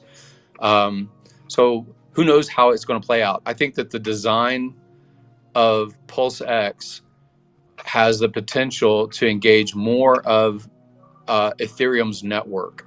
Does it engage Ethereans that are maximalist? Probably not. It's probably very attractive to them. They already can trade their L1 token, their gas token. They can already sit either as validator or just wait for price appreciation from memes and things that create massive volume or spam on their network. Like they benefit from those things without having to do anything. So I don't think we're really going to. My opinion is I don't think we're going to really sell Bitcoin maximalists, and I don't think we're really going to sell Ethereum maximalists that don't hold any of these other ERC20s or play liquidity between pairs on DEXs. But I think that PulseX has massive potential because everybody talks about the buy and burn, but few people talk about the buy and burn plus buy. Who's actually trying to accumulate more? I haven't seen enough about the DAO. I've heard the narrative about the DAO being able to select what pairs are going to get incentive token and things like that. But in a year and a half, I haven't seen that play out. Like I saw voting for a little bit, but I don't see it now on the current PulseX DEX. So there's still things that aren't known. If they come out about as they were proposed a year and a half ago, I still bet on PulseX myself. Doesn't mean that I don't have a store of value narrative. I have stakes. I'm restaking. I'm planning to buy Hex on both chains. Like I have plans with the yield or the ROI from either thing, PulseChain or PulseX. But it is because all four matter to me, but in different ways. What about LP? What about LP, PulseX and stuff? Have you been messing with that? I do plan to LP and the LPs, if there is buying power from incentive token or whatever it generates. Me personally, the taxable event of deploying free tokens and having a day or two pre-bridge for me, I'm likely to have put everything into different pools while there's no taxation. And then once it actually has a price performance, I'm unlikely to move those pools very often or even manage them because they're taxable events for me. So I plan to use that is genius. Yeah, I'm planning to use the incentives, whatever those incentives are, whatever those yields are, as 1/3 effectively to pay what taxes will be due, depending on my country or my provenance and things, and 1/3 to be held as a cash position to buy, the massive dips that come from bear markets or FUD events about any of these 4 products. And then 1/3 basically to bet on community, like bet on what have community already built as individuals. Like I like, these dexes. I do like if Hexy Bastard's product is attracting a market that we can't, because we don't speak the same language of memes and all the chaos and opportunity, if you want to call it, of a casino. Then I still want to be part of that DEX. If Rags and Matt launch a more like these are communities of different countries and societies and voting power and hybridizing their vote with their government, then I want to participate with that kind of DEX. Like 1/3 of the yield from these things will not sell down the principal that's in the pools for me, because I don't want the taxable event. But 1/3 will go into supporting other products that are building out and fleshing out the PulseChain ecosystem. Cheers for that, guys. I see some hands diligently up, so I definitely want to invite these people up. And I've not spoken to the first guy. I'll go with RM1.eth, and then I'll come on to you, Corey. Definitely want your thoughts. How's it going, RM1? Hey, good. Thanks for having me up. Yeah, look, I was in Hex day one, been in Sacrifice for PulseX. So yeah, but I've never been that involved in the community. I've more on the Ethereum side, big time in the ENS .eth side. So yeah, so I've kind of been watching it from the outside. But yeah, just to kind of answer the question, I think the biggest winner is going to be Pulse. And I know it's a layer 1. I kind of evaluate it as a layer 2. I got in early on all the layer 2s, Matic, all those. I think it's going to act like a layer 2, do the same things a layer 2 does. I think it's kind of unique as a layer 1, but I kind of explain it to people and I look at it as a layer 2, and I think that's how people understand it. And I just think it's so much, as I see it, it's so much more understandable than Hex was.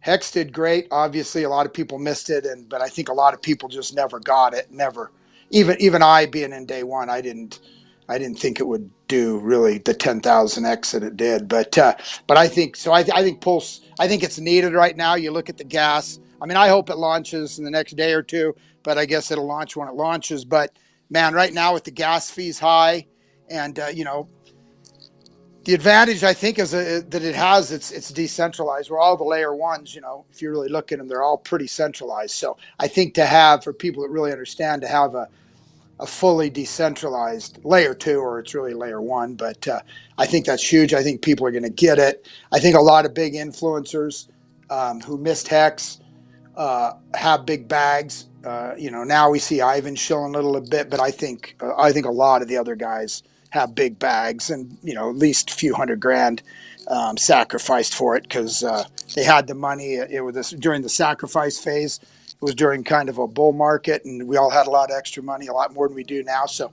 I think that's going to be huge. I think the chance of people FOMOing in and it running, if it launches this month, like kind of like Pepe did, I think there's a good potential there. So yeah, I'd love to see it take off. I think.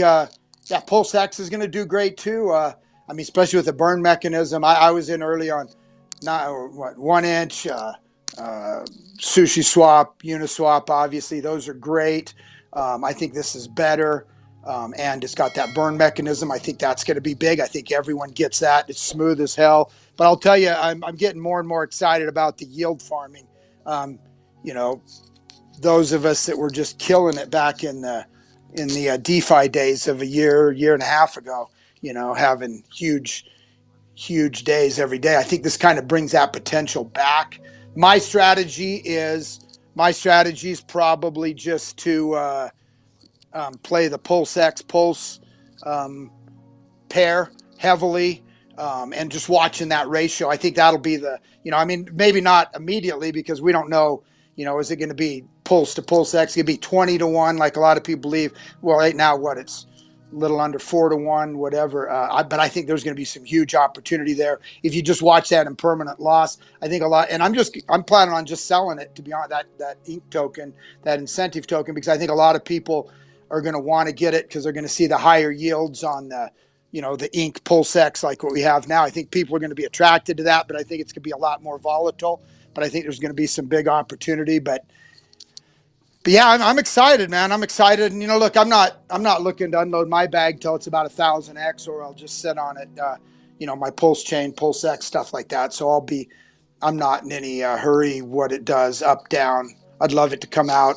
I do think it'll come out and get some traction. I do think we'll be 20 to 100x, honestly, sacrifice. I don't buy that it's going to drop down. I think it's going to be 10 to 100x.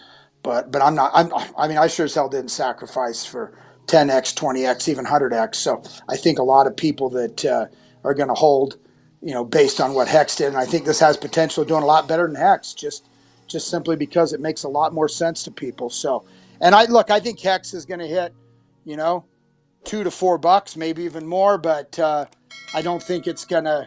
$331. $331 I hope each. so, Just man. saying. I'm there for it. But, it will. Look, I still have Hex staked that I never even unstaked from, I pulled some out on the big payday or whatever it was, and everything else I've never even gone in and claimed. It's just sitting there. So, hey, I hope it does great. Love it. Love Hex. Love Richard. But to me, Pulse.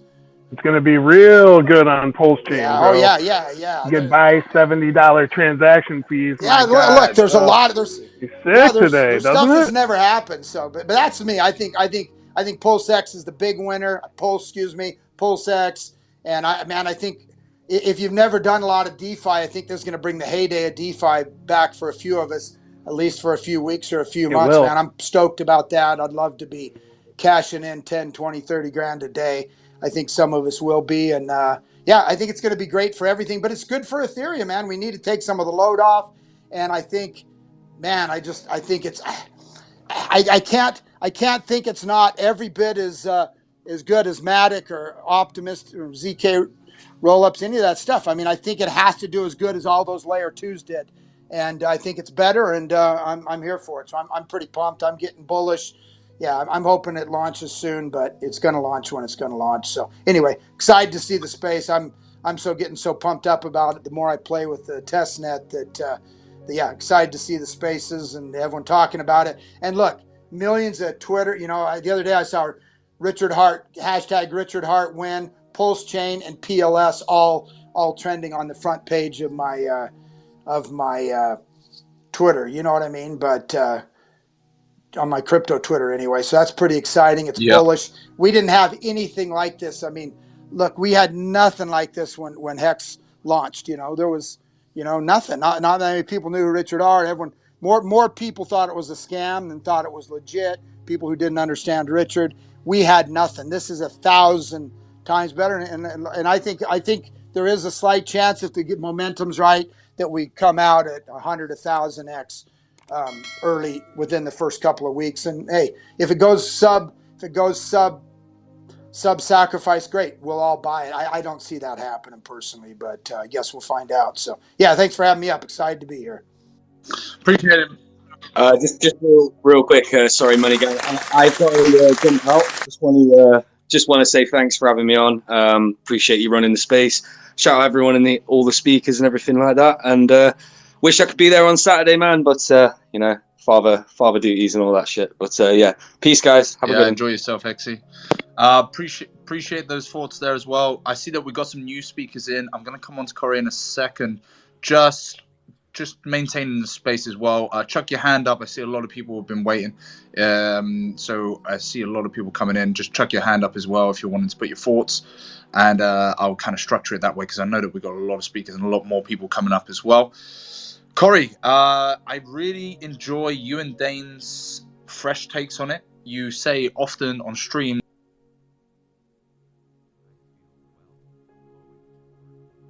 Yeah, I want to hear your thoughts. So I guess I'm going to be a real contrarian here versus anybody in here. I believe that PHEX will be the ultimate winner at the end of the movie because of the narrative that's been preached around in the community for the last 2 years is if you miss the sacks, you buy HEX so you could dump to get Pulse and PulseX. And it's still preached to this day by a lot of different streamers. I mean, some of the more intelligent streamers don't preach that anymore, but it's still the main narrative that's taught in the paid coaching groups, for example. That narrative is talked around a lot, and I feel like there's going to be a lot of sell pressure in both Pulse and PulseX. I do a really good job. I infiltrate different Telegram channels where they're kind of like changed RH maxi to haters kind of groups, and there's some pretty big sack guys who want to rage dump, and I welcome it. I want it. I'll be sitting there with my bags open. But I really think at the end of the movie, if we want to compare the price chart from, the biggest dip, I think it could be PHEX. I think that could be, we could probably see PHEX maybe doing a 10,000x in this market cycle. I honestly and truly believe that. I think it could do it before PulseChain and PulseX. But that's my opinion. It's a little contrarian. I always want to go the opposite, what everyone thinks. If everyone's thinking one way, typically the market does the opposite, and I want to be prepared for that move and take advantage of that. I gotta ask you a follow-up question on that. 10,000x from what price? From whatever the market dumps PHEX down to. They're going to wreck the charts. That's been taught for the last 2 years in the community. So I don't know where what is that? A decimal and 2 zeros and a 2, or the decimal and 3 zeros and a 5. Where are they going to dump PHEX down to? And so that's the thing that I'll be watching. And this was just an opinion. I just follow what people have been saying in the community as a whole for the last couple of years, and I tend to think that market does the opposite of what everyone thinks. Yeah, I mean, I appreciate that. I mean, just to clarify, if it drops down to 2 zeros and a 5, that'd be $50 HEX on PulseChain HEX side. Could go deeper in that too. ATX could go deeper. For sure. 3 zeros and a 5. That's awesome. I see Chef PulseChain. I'd love to hear your thoughts, man.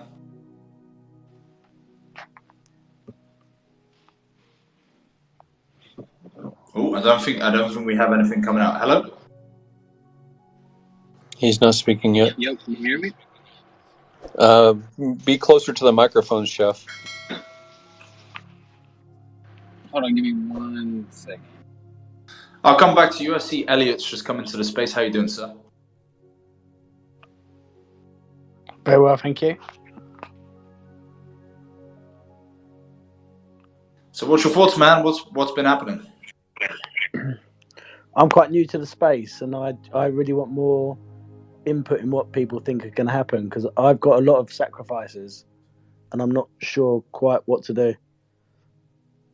Well, definitely not financial advice, but I think it's a hashing out of ideas and thesis and ideas of where things might happen. I really like Corey's idea that one of the things I wanted to ask Corey on that was when he thinks that HEX may be bonded, like the liquidity bonded, or does he think it will be bonded? I don't buy the narrative completely. I'm actually having Johnny Chaos on our show on Wednesday so he could come in and try to convince me otherwise. So, Elliot, I think you've got your microphone still on. Do you mind just muting that? I'll try. Sorry, I didn't expect to get through, so I'm a bit new to all this. Yeah, it's an open invite. It's one of those things. There's some big guys in the space here, but it is open invite, and I'm happy to have people on, have their thoughts and stuff. And yeah, I'm not really. I just like. So before I turn my mic off, the one thing I made 2 quite big sacrifices 2 years ago, and I've been waiting, and I'm not sure what to do next. And I'd like to stay in the space, and I'm looking at like the liquidity pools. And I don't know if people discussed this before, but I don't know what I should do in terms of trying to do that, or whether I should just sit still and hold and do nothing. I'll show something, and both me and Corey have been on this course. Axis Alive and Crypto Sloth, two great guys in the community, did a fantastic course on liquidity pools and liquidity provision. Really good educational space. I think they're going to be doing it again, so I will show that because I personally have been on their course and I really enjoyed it. Again, that's really up to you, but look into those guys as well. Shout out to the both of them. Corey, can you just talk about the lessons that you learned on that course? Absolutely. So, I mean, I've been experimenting around with LP, for the last year anyways, got, wrecked a couple of times from a permanent loss. It really kind of opened up my, my time horizon that I was not giving LP enough attention to. I was too short term. Like anything else, if you're a short term time horizon, you're going to get wrecked. But with LP, you got to treat it like anything else and set it out there to kind of set it and forget it. I mean, it was a great course, man. I opened up an LP USDC position on Hex, and by following along with Axis's TA, I was able to kind of project where the market, what he was projecting, where the market was kind of going, and did pretty well the last month and a half since that course. So yeah, it was excellent. RM1, you talked about liquidity pools, particularly on the ETH side of things. I'd like to hear your thoughts as well and your opinion. I presume that you have been providing liquidity and know that space quite well.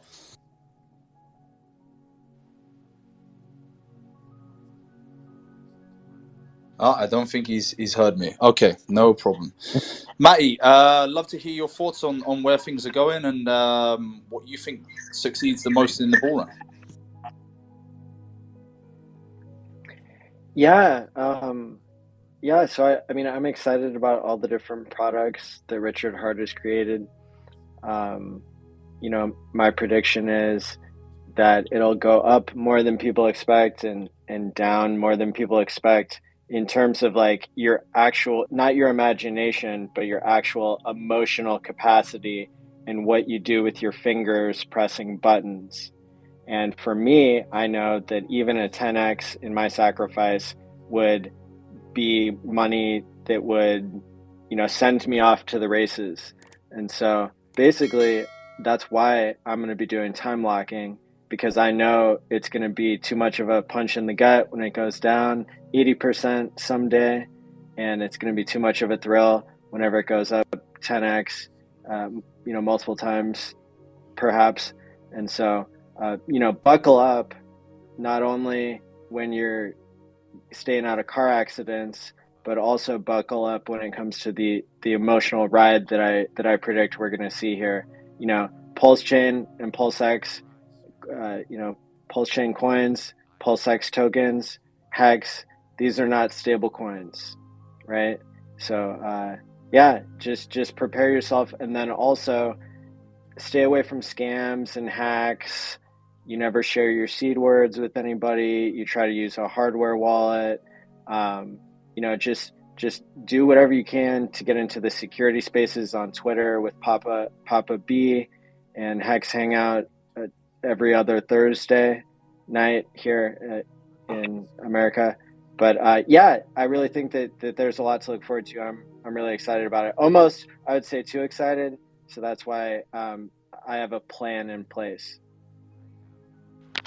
Thanks for that, Matty, as well. Crypto Khalil, I didn't hear too much from you. I don't know if you're being quiet, but I'd love to hear your thoughts, man.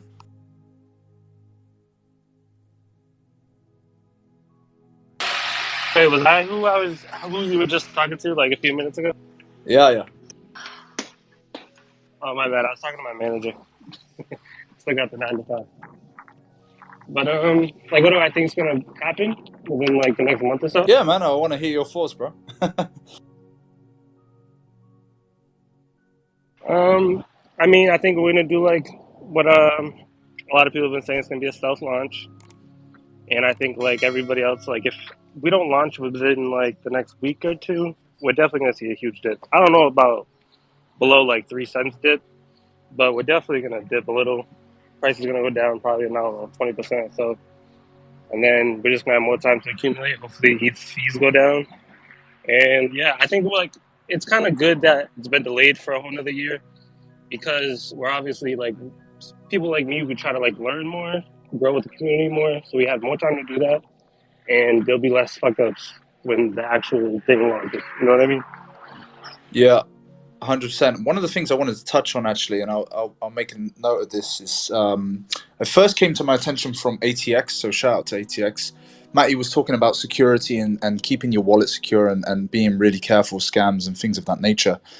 And I remember I went on revoke.cash, I was looking at the Sacrifice wallet, and I was just looking through who had which websites, contracts that I'd been interacting with had permissions on my wallet, and there was one that I didn't recognize, man, and straight away got that crap off, paid the ETH fee and got rid of it. So I would highly recommend, just be very, very cautious, and also revoke some things that you don't recognize. Get your wallet, take your Sacrifice wallet and revoke stuff that you do not recognize at all, because this is your Sacrifice wallet. Once that gets into your wallet, you don't want that being transferred to another wallet. You don't want to be that victim. And I see that there's a lot of people in this space.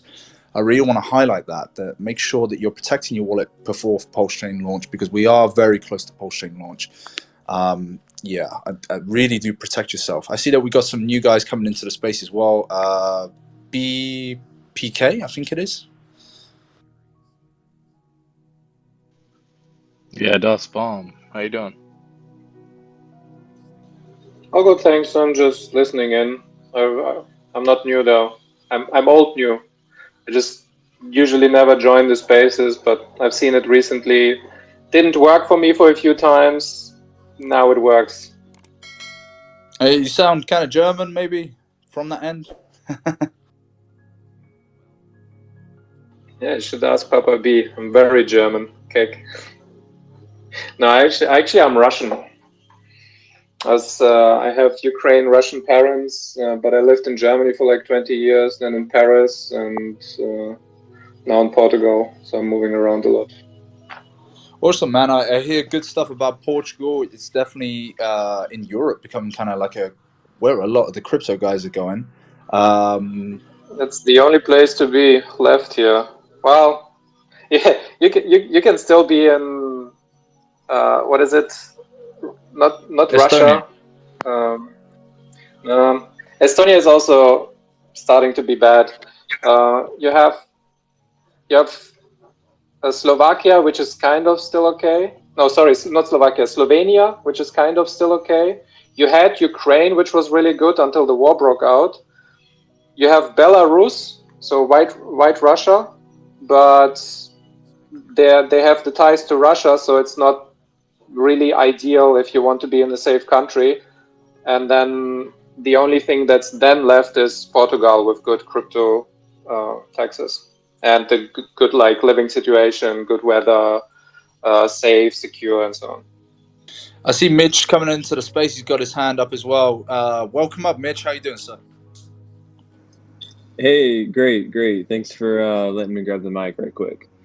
Hey, there's a lot of great, unbelievably smart people in this chat right now, and I had a quick question. I need somebody to convince me why I would not bridge my Ethereum hex over to PulseChain. And I'll give you a couple of just kind of the variables. I am a smaller holder. I am newer to crypto, and I'm just, I guess, a little concerned about the gas or the fees that would be required to operate on Ethereum. So, all right, there we go. Did you say bridging your hex over? It kind of depends on your situation. Do you want to trade your liquid hex? Because the only thing you can do with it is kind of just leave it ring around. Maybe liquidity farm the pairs or buy something with it. So I don't know, you might as well just wait until the bridge is done and then bridge in normal USDC, or wait until the actual USDC is there and trade that.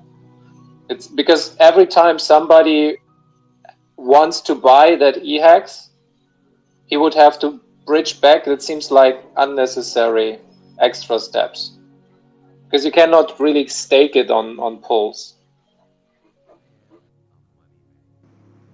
Right. Okay. Yeah, I was specifically speaking about bridging my Ethereum hex over to PulseChain, and just that my concerns were that Ethereum's expensive to operate on right now, and then also just, you know, which network do you see hex performing better on in terms of like the gains that we see upcoming within the next 3 to 6 months to a year?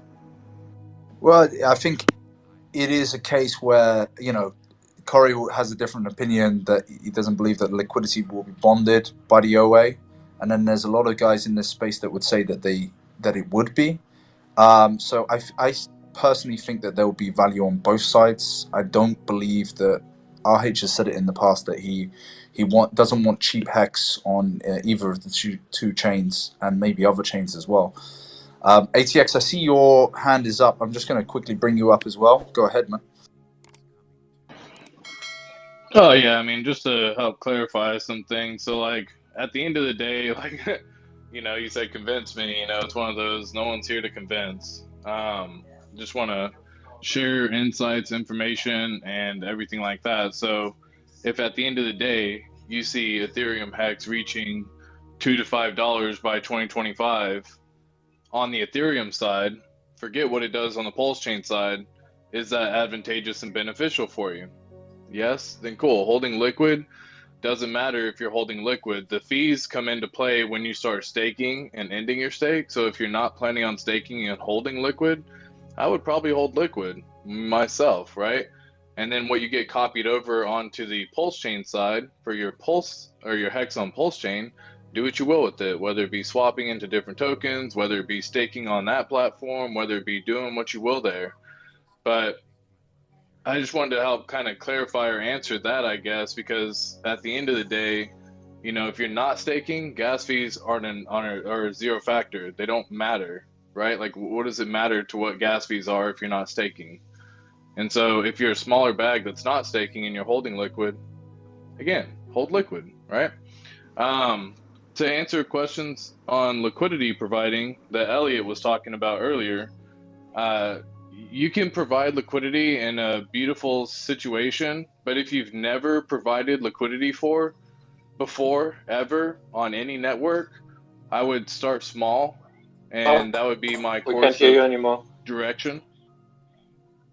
What's that? You cut off for me after if you never provided liquidity before and then nothing. No.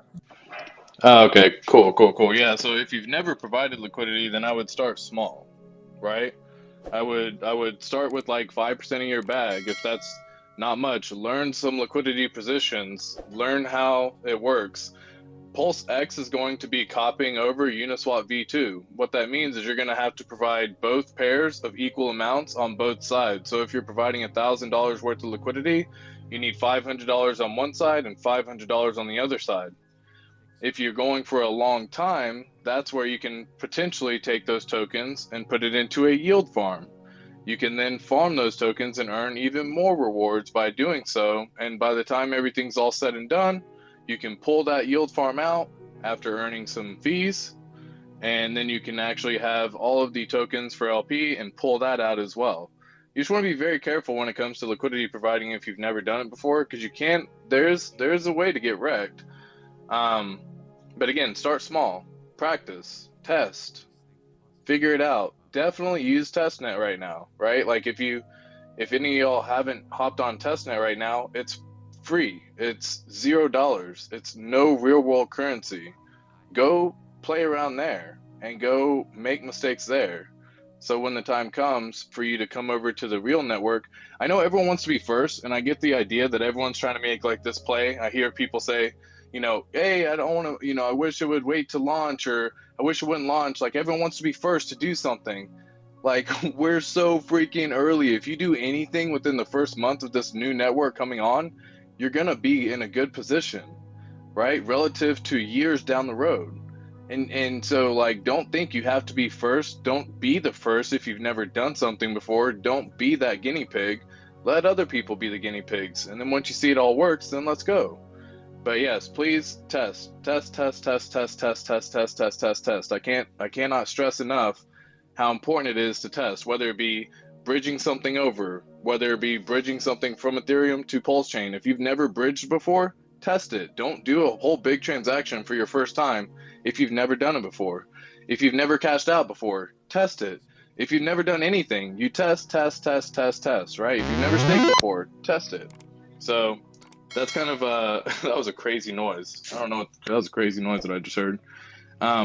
But I wanted to help get Elliot's answer on that one, because providing liquidity is a great way to earn some passive income, but it also inherently brings on some more risk, whereas doing nothing means you don't get to, take on those risks, but you also don't get the reward, right? Or you get the reward of not incurring any impermanent loss. So I would always say go small, and yeah, hopefully that answered a few questions for y'all. I actually wonder if we can even do anything in time, because I heard a lot about people already setting up bots, and just a few YouTubers talking about like 3 or 4 people that they know. And I'm guessing there will be more in the background that are not sharing their plans at all. So at least like 10 or 20 bots in total. I think the early opportunities are going to be gone anyway. I see some hands up, so I'm gonna just quickly. I see Gary first, and then I see also Jeff PulseChain, and then I'm gonna introduce the new guys coming up, and then pivot subjects. So Gary, go ahead. Yeah, we like to throw absolutes. Some absolutes I hear just distilled into 4-letter word is the word wrecked. We say that often, all of us do, and we say it in different language and conversation. And my view, which may not be right, is Corey, you got your speaker on, mate. Can you just mute your mic? I turned it off. My view is it depends. My friend Jason Hartman likes to compare economics, and people say that houses are expensive, and he says on stage, compared to what? And compared to a bag of rice, compared to a car, compared to what? Like, compared to what? So when we say the words wrecked, we say it when someone stays liquid instead of staking. We say, wow, you're wrecked. You could have made more. We say it often in comparison of one product versus another product. And so when it comes to the potential of the synchronized launch, where all of these things, or most of them, are going to be available, at least the RH stuff will be available right away. Trusting a ramp, Pulse ramp, trusting the executable code of PulseX. You know I'm talking right now, I can't hear shit. Yeah. Gary also didn't talk for me. So step out and then step back up. If you're out and then back up, it'll reset for him. I don't know how to tell him. I think Money Gang, you got to say so. Sorry, say that again. I didn't catch that. He doesn't hear, so he needs to step out and then come back up. Did anyone talk or say? Sorry if I interrupted, but I didn't hear Gary say anything after he raised it. Sorry, I've just taken you out, and then you can come back up. That's probably why you can't hear. So request again, and you'll come back up. I'm not just kicking you off. Carry on, Gary. Yeah, so I'm just saying the phrase that we like to say is wrecked, and wrecked is it depends. So are you wrecked if you staked for 15 years in HEX? Well, you don't know. You're not there yet. What about 2 years, 3 years? What about if there's a bear market, bull market cycle that we all have seen play out as far as the Bitcoin halvening narratives and things like that? Like wrecked compared to what is my point? And so when it goes to these opportunity, do you like PulseChain? Do you like PulseX? Do you like HEX? If you do, then wrecked compared to each other is just a matter of timing. Maybe like ATX was saying, understanding how to be an LP, understanding about trying to play your own game about when you add LP or remove LP, or when you convert maybe incentive tokens of different forms to add to your stacks. These are all going to be personal exploration, and the market individual participants will have different experiences. Some you could look in hindsight and say they got wrecked because you could have been in this other thing. Well, you could have dated a blonde, but you married a brunette. So opportunity cost, impermanent loss, wreckage These are just the path that you're choosing. And I guarantee that no matter how well you play the game in this cryptocurrency thing, somebody else is going to do it better than you. Somebody else is going to have better ROI, better experience, better network, better information than you. So I don't like the absolutes of you got wrecked or you fucking mooned and somebody else didn't. They don't make sense because the journey is yours. You can build your investment thesis. I think that that's very smart. I think that writing it down, committing it on paper, and reasoning out because you're looking at the paper over this past year and a half, you've had the opportunity. Everyone has. But like actually sitting down, drawing out your plan, I think has value. Corey says it publicly. I say it publicly. Rotating into real estate happens to be something I feel more comfortable in doing during bear markets. And engaging those people in those other asset classes that are investors to present them cryptocurrency is better. I mean, it's good, like in general. So like, I don't think there's such a thing as playing the game horribly other than maybe the security profile. Like you should have hardware wallets. You should be conscious of your own doxing and security of your bags, things like that, like the security element of the technology. I think that everyone should master no matter what. But your bet is probably going to have, I think it should just be as best informed as you can be, and don't self-loathe that your investment thesis didn't work out, and don't over-congratulate yourself when your investment thesis did. Like everybody in here has got their own path on how they're going to do this thing in general. So that's my statement. Yeah, Chef PulseChain, you had your hand up, but I don't know if you're...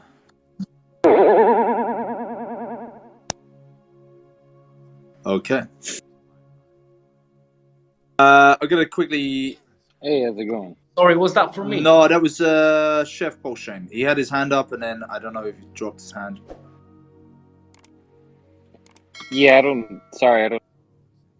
My thing is bugging out. I don't know why. I'm sorry. No worries. We can hear you. Go ahead. Yeah, go ahead. You can hear me better now? Yeah. We can hear you fine. Go ahead. Oh, great. Awesome. Well, I always appreciate you guys in these spaces. You guys are mad geniuses. Great talks all the time. You know, it's great coming in here and, you know, being in a great community. That's the hugest thing with me. My spirits being, you know, held high as well with other people's spirits being held high. That's another reason why I'm just coming up to speak. You know, that's just my thoughts. I just also want to just give positive vibes to everybody and hope everybody's just having like a great, wonderful day and a wonderful night while we're going through this like amazing journey through Hex and PulseChain and the Hopium that we're getting. Personally, I just also saw a message on the PulseChain bridge ramp that just updated that said that this message will go away when mainnet is live. So it's just like, I have my plan ready, just like Gary was saying. You know, you want to have your eggs in place. Like I've had my plan probably ever since testnet with PulseX came around. I played since it came, since V2, V3, V4. Like I'm so ready, and I just hope everybody else is ready and as excited as I am. Just have your bags ready. If you didn't like sacrifice at all or anything, just, you know, keep listening to end what these guys have to say, and it's, you know, it's amazing. And, you know, I thank you guys for bringing me up here and saying everything. Appreciate it, man. Thank you very much for coming in. I see a hand up, and I wanted to introduce you as well. Hex Fetty, how you doing, sir? What up, guys?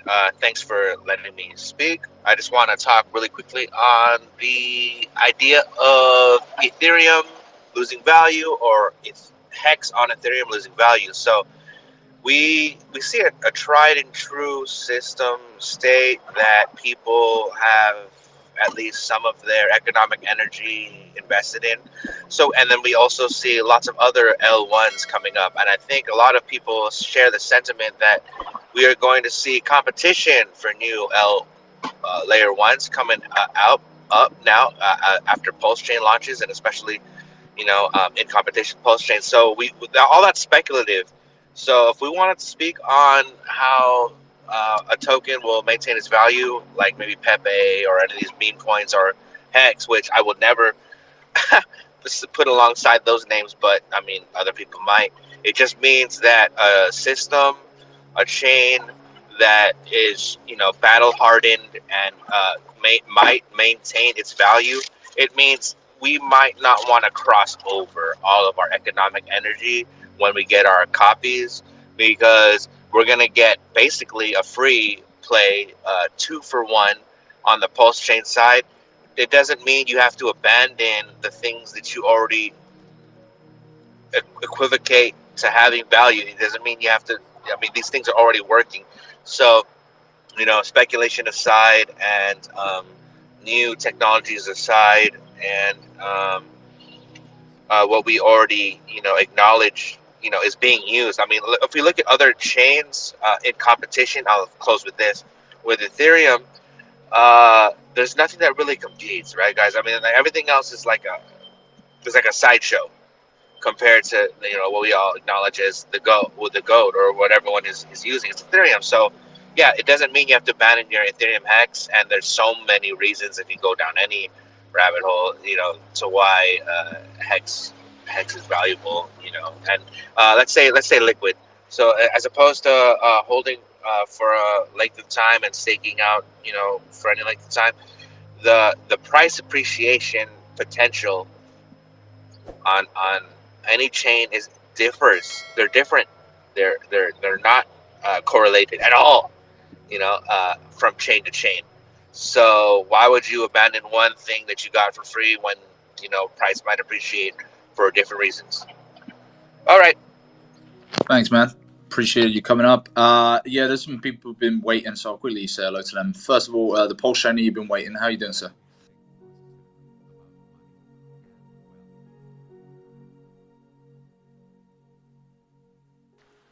The PulseChainer, hello. Hi guys, sorry, I'm fighting. I was fighting with the mute button. So yeah, the thing is, I've been here for about half an hour, and I've heard opinions of many in regards to 1000x, which I believe is doable, than 10,000x. But I have a question. So let's say even those that sacrifice millions, the whales, they have a double multiplier of 2. If we take that into account, and let's just assume the amount of PLS or PLSX that we have coming live, wouldn't that be worth trillions or more than the actual? I know market cap doesn't really matter, and I understand today why. But at the end of the day, majority of people in crypto still look at market cap itself. And if we take into account the 10,000x, what people are expecting in the top of the bull market, which is, we don't know, 2 years, 3 years from now, wouldn't that be worth tens of trillions on the actually expected 10,000x? I mean, just a quick, I don't know. Yeah, people get this commonly misconfused when it comes to that circulating supply is what it's also based on. It's price and circulating supply. Yeah. So what if we do have trillions of tokens, but only 10% of those are even circulating in the first place? And then it puts the market cap at 50 billion to start off with, and we go and do a 100x, 10,000x, whatever, so on and so forth, right? It depends on how much is always circulating, and it depends on the price, which is why market cap doesn't really matter, because it doesn't take into consideration all coins ever made. It's only circulating supply and price. So will the OA, I know the OA tokens, which is majority, they won't be in circulation. But from my understanding, market cap also counts. There is a market cap for the total amount of tokens available, even the ones that are not circulating. Correct me if I'm wrong. I don't know.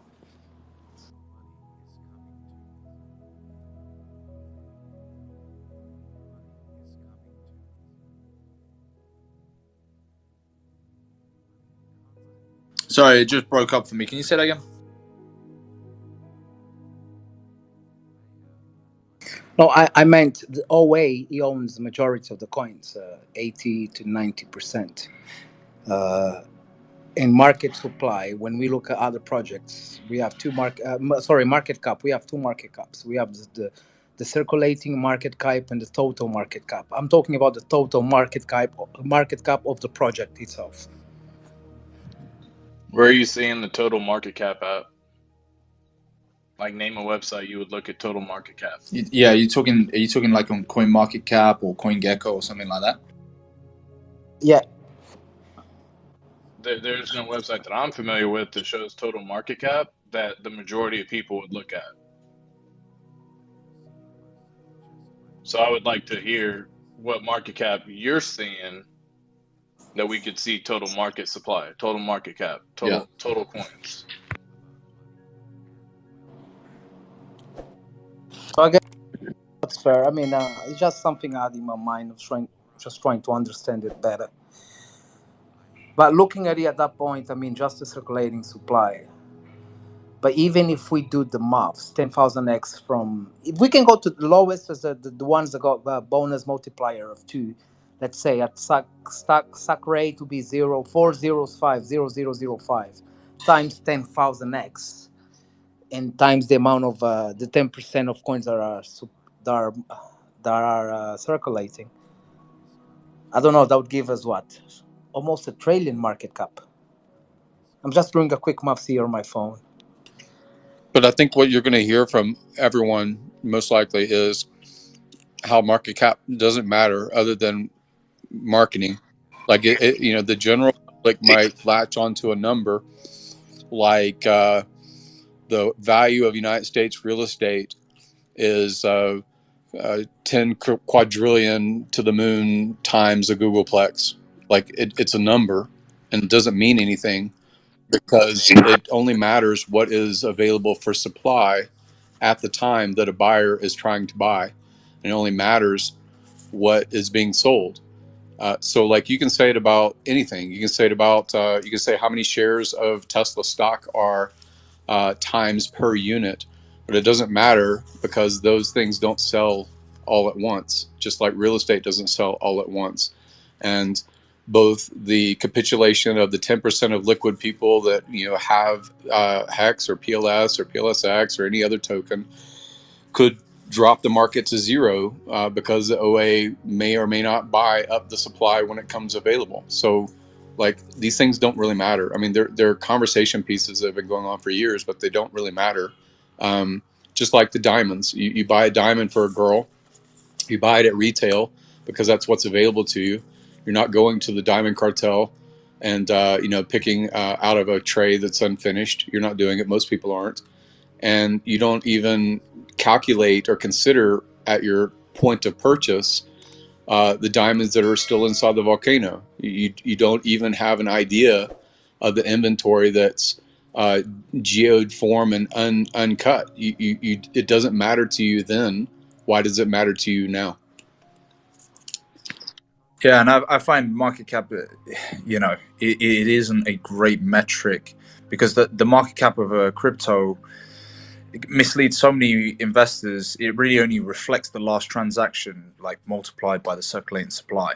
So it changes from bear to bull, the market cap of something and how ridiculous it can be in the bull run versus what it is in the bear run. I don't think it's a good metric. Yeah, I mean, I understand, and Gary, what you just said makes sense, and I totally agree.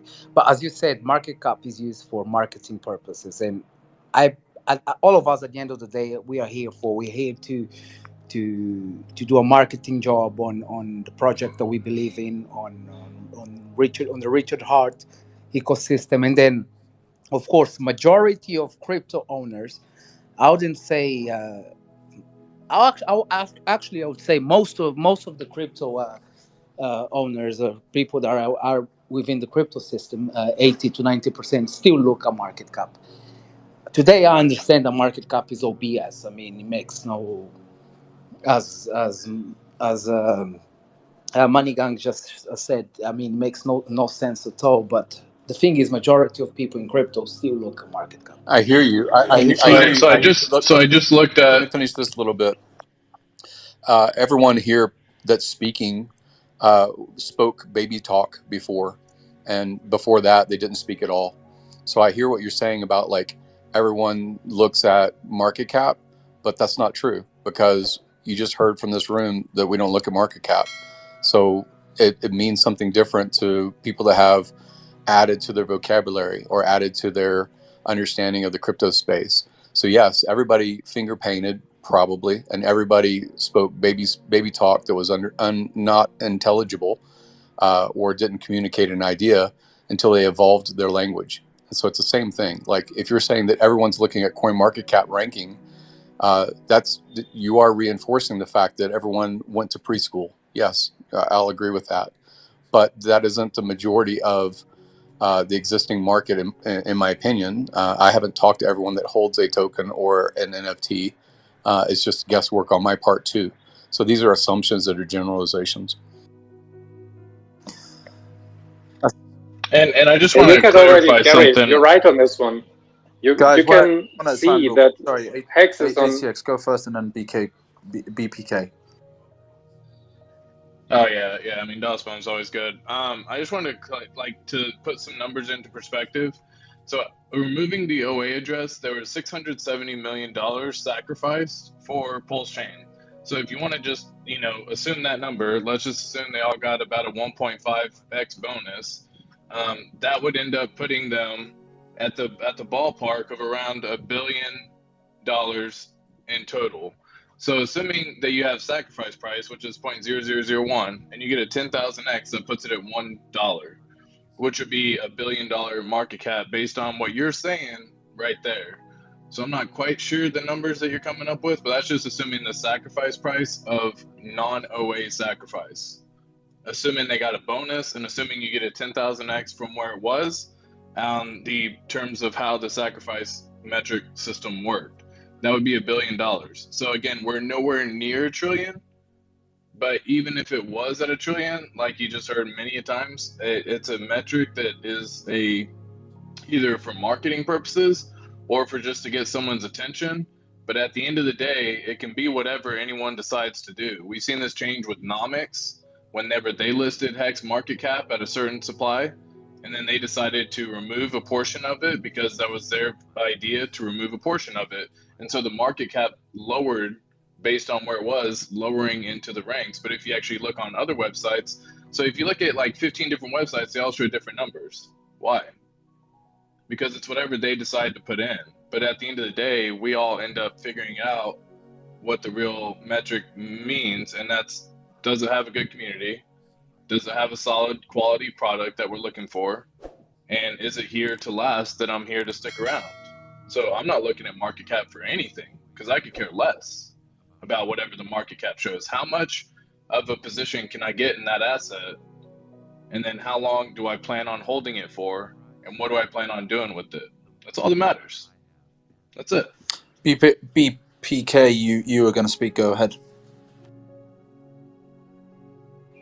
Thanks. I was going to say Gary's right on this one, and the evidence is in the fact that Hex has grown over time without being listed on CoinMarketCap on the front page. Widely everywhere, the market cap is different, it's misrepresented, it's wrong, and it's not listed on the first website, on the first page. But still, because we have growth, you can see the exact opposite of what you are reporting to be true. That everybody is, or a majority is looking for the market cap. That's just not true, because then Hex shouldn't have grown at all with false market cap reportings and not being on the first website, on the first page. And the other thing I wanted to say is, I would like to give you an alternative to market cap. If you want to find out where the top is, or what a good measurement is, look at how many people gained a substantial amount and might be willing to sell that for profit. If you look at the sacrifice addresses, there is 50,000 in PLS, and 10% have 10K or less invested. When those people see a lot of access and they made from let's say the 10,000K people. If they sit on a 20x, that's what, almost a million, 800? No, wait. Yeah, 800K. If they're sitting on 800K, they are probably thinking, I'm going to sell something because I have almost a million out of a 10K investment. You should look at that metric, not at market cap. Yeah, and to touch on that as well, I mean, a lot of these market cap websites are owned. Like we know CoinMarketCap is owned by Binance. We also do know that I kind of see, you know, market cap websites as similar to the news, right? So you look at BBC News, you look at like RT News, everyone has their own agenda and everyone kind of puts their own metrics. It's very much a manipulation tool. And I think for newer investors, you know, a lot of people come in and that's the first thing they hear. It's market cap this, market cap that. And I don't think it's beneficial. I think it's a very good way to manipulate a lot of investors. That's my personal opinion. I see Walrus is here as well. But before Walrus, sorry, I got Kiwi Wolf that came in, so I haven't actually said hello to them. Hey, Kiwi Wolf, how you doing?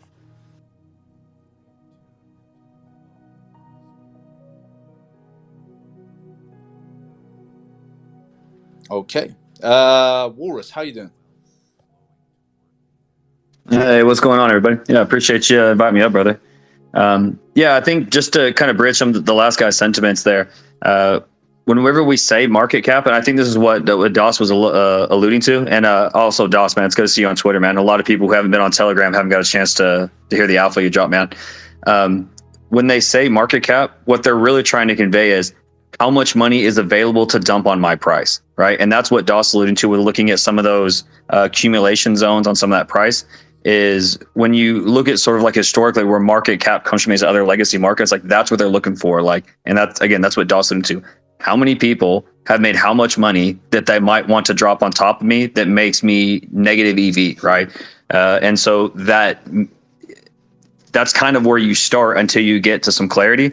And there are some ways that you can add some levels of clarity to even market cap. Like, okay, all right, like, you know, you can look at centralization, you can look at like the inflationary or deflationary mechanics on the token. So even market cap, you can just take straight market cap number. And there are a few layers that you could add to get some level of clarity to that. But again, it's always going to be at best a slightly flawed piece of the equation, and it just can't be what you base big decisions off of. But I think just adding that to like the kind of conversation is that's what we're really saying, and that's what most people are implying with market cap. When they say XYZ market cap is too big, they're just trying to say that I can't double this price, or too many people will have made too much money they'll want to sell on top. And so they're trying to be on the right side of that, right? It's almost like a MACD on a technical analysis chart. That's kind of what they're trying to extract from a market cap number.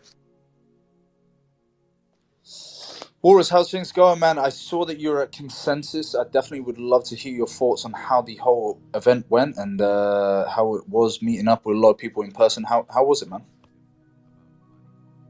Oh yeah, it's always a blast. So there was a lot of people from our ecosystem we got to spend more time with. That, you know, again, just from a pure personal enjoyment standpoint, it was really fantastic. I think the things that sort of like the community would care about, other than I had a good time, were seeing, one, how much space and opportunity there is, that there's a lot of newer money moving into the space, that there's a lot of projects looking to expand to new chains. We've been doing a lot of follow-up on those things. The other is that many people, and again, this is kind of like the phrase I'm going to use until, you know, again, we see more of it discussed. A lot of the outside funds aren't scared of crypto. They're scared of what exactly to do in crypto.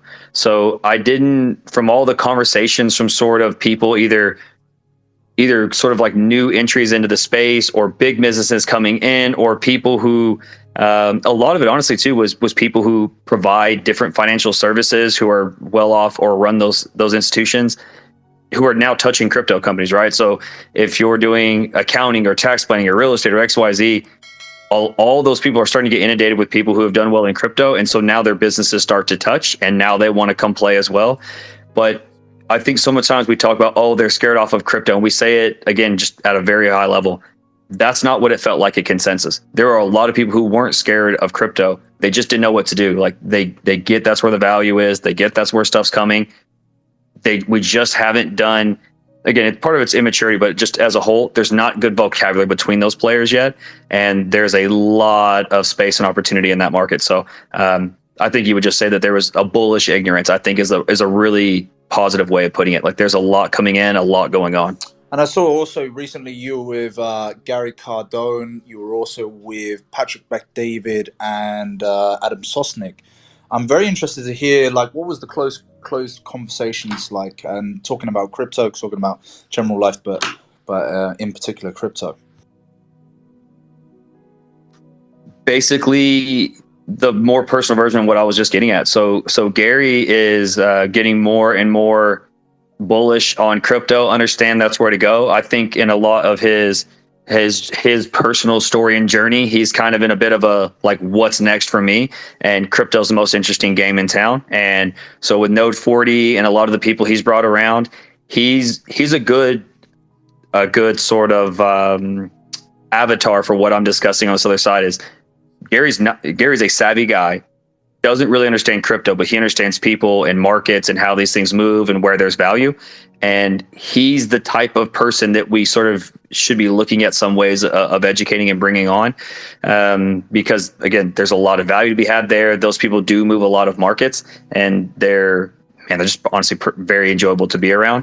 The same thing with Patrick Bet-David and Sauce. It was more of an education, media content. How can they start to cover some of these things? And you're seeing more of really, it's just a kind of an overall maturity in the space where what can these guys do to start to like speak more on just, because if you look at a lot of the mainstream narratives, like, you know, if you ran a media company, like what would you really feel that comfortable talking about? Now, maybe the people in this room, it's much more broad. But if you sort of have a name, reputation, a company at stake, and now you want to move into crypto rather than what the majority is, which is I'm in crypto and want to do content, it's a very different risk profile for those guys. And so I think that they're looking at doing more of that same thing of, okay, there's only so much technical analysis on BTC. That's not really what we're about for the most part. What is there other than buy blue chips and hold whatever the market's doing? Like, what else is there to offer? And so they're starting to be more interested in like, how can we talk about DeFi? Where is this stuff really making an impact? And some of it is also it's making the world feel smaller, where you can interact with a lot of these players that are cross borders in more and more seamless ways. So it really comes down to more people like that. They've gotten over the like, okay, great, I'm in on crypto, now what? I really think that's basically what this next little iteration of crypto is. It's like, okay, you guys have got my attention, I'm in on crypto, now what? That's what it basically, in everyone's individual facets, depending on what they're trying to achieve, that's what I feel like I've gotten out of the last couple of months. People aren't scared of crypto, they just don't know what we're doing yet. Nice, man. I really appreciate your thoughts there as well. I'm sure you had some conversations about PulseChain, you know, obviously talking about liquid loans and things of that nature at Consensus. What was the general talk around it? Sentiment of PulseChain? So, yeah, there's nowhere near the market penetration that we might think, which is good, right? And it's different when you have like there's all these different like subcultures inside of crypto, right? So a lot of times, depending on what it is, it's sometimes even hard to realize how much of an ecosystem, a bubble or any of those kind of things, an echo chamber. There was not that much that's known, but people are.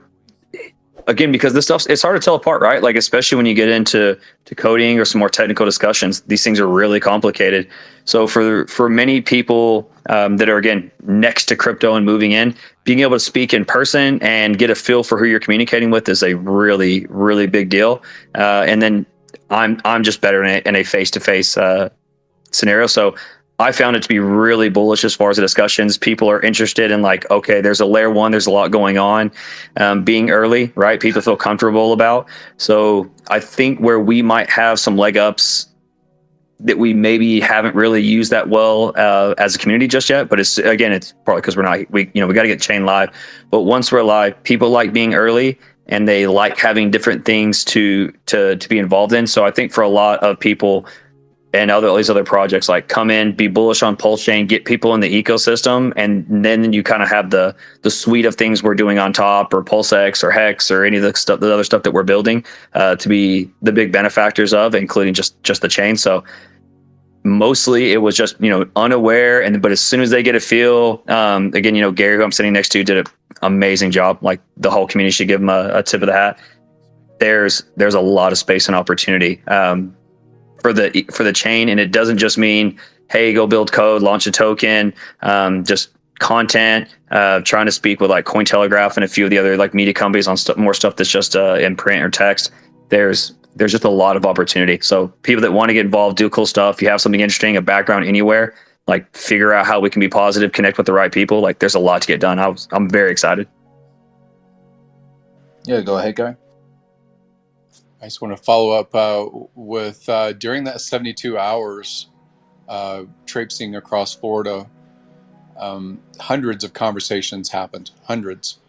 I'm sorry, talking about Austin. So in Austin, lots of, at the event of Consensus, which is 99% Ethereum aware. I don't know how many hold crypto coins, but they were also Web2 businesses and things like that are, interested in supporting crypto companies or crypto products and projects. So there's a lot of side things as well at Consensus. But can you, since Walrus is on stage, I'll set him up, team up for this. I notice in Twitter, when we put a hashtag and we get a certain engagement with a certain hashtag, maybe it's PulseChain, maybe it's Hex, maybe it's PulseX, maybe it's Richard Hartwin, we tend to think that has been received by everyone in Twitter.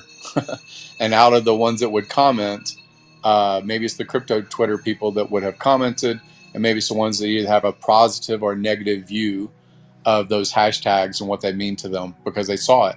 The algorithm, I think that we default think that it gets seen and then engaged or not engaged. So my question to Walrus is, out of your entire Consensus experience, how many times did you bring up PulseChain that they knew what it was about or that they had heard of it, even though they're deep in crypto?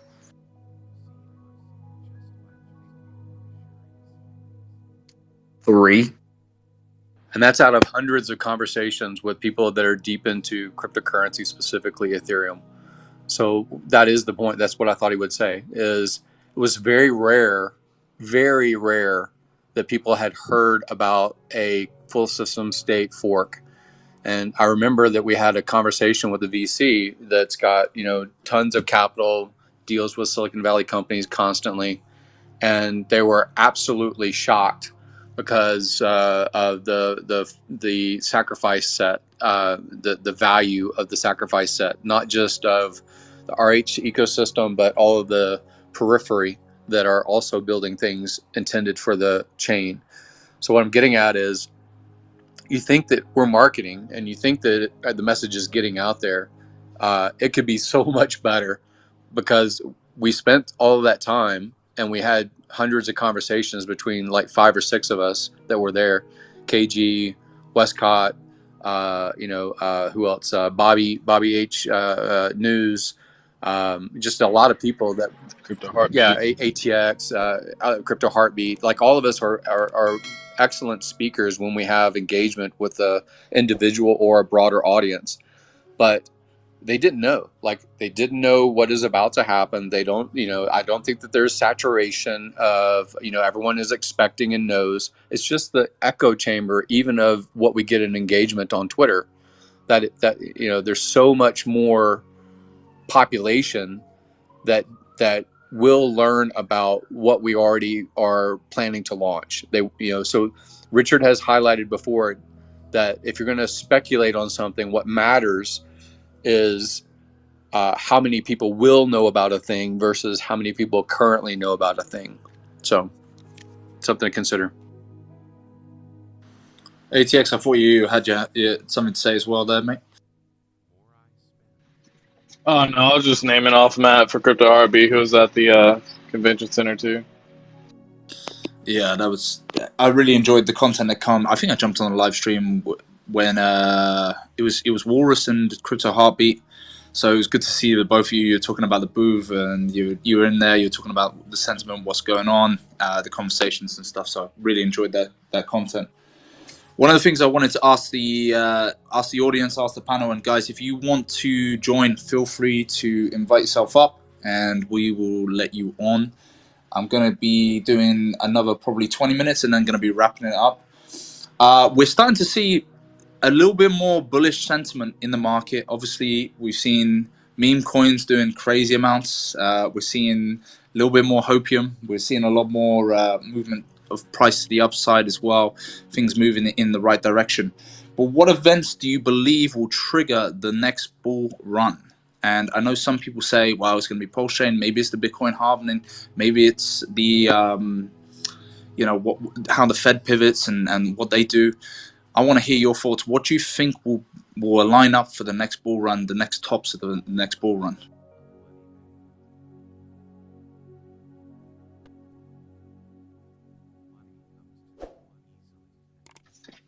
Dang, Money Gang, I hate to have you repeat, but I was handling something over here. What was the question?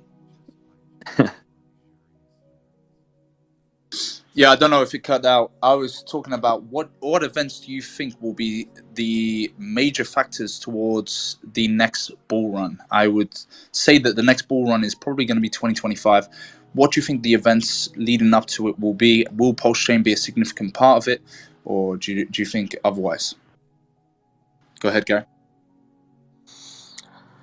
Existing, PulseChain existing is going to be a big mark. Once that is there, a lot of the conversation can be about this is what this button does. This is what this movement of economic energy means. This is what you're advocating when you're hashtagging this thing or that thing. Like, that's going to be big. And I think that what mattered most to me early on in Hex is a comment that I made publicly in Telegram that got me booted from Telegram by Richard. And it was, we're going to have value. There's going to be grassroots trading amongst each other. But until we have charts, until we can show charts, like it's not going to go very far. I'd said something along those lines. And I also had said in the same thing, like if you do the Hex search tool and you look at the earliest funding gem comment, it's pretty much right up there as like the first ones. And at the time, I think I was an admin and I enjoyed the community and everything like that. But in my head, I needed to see charts. And the only charts I knew about in 2019 were market cap ranking websites and what's available if you are inside of a centralized exchange. Like, what is the ratio? How much can I buy? How much do I have to pay today to get it? How much do I have to, what am I getting it out of it? Like, the only charts I had available were those tools. And then Uniswap made that more public and, to me, more fair because how the protocol works, less obfuscated, more transparent. And I saw the bull run. Maybe it was serendipity, maybe it was coincidence, but to me, the bull run of Hex that led from 2019 into 21 or so really was because of Uniswap, and it was because there was charts, and that's what to me got Hex to the 10,000 X ROI kind of narrative. So the same thing to me when PulseChain has charts, when bridging and economic value can come in and go out, and that can be, quote unquote, seen on the blockchain. That to me is the bull run. That's the beginning of this bull run.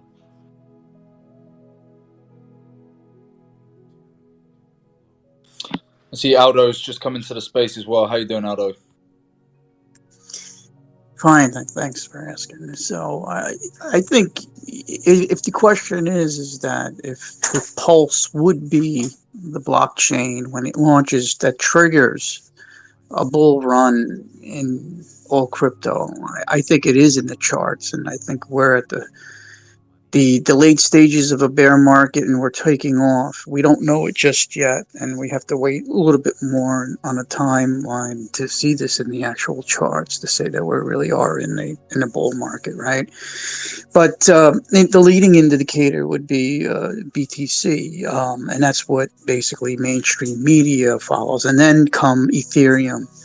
But then, what's oddly enough, if you look, I used to be a trader, and if you look at the main networks, they'll even list Litecoin, which is ludicrous, right? And to list that.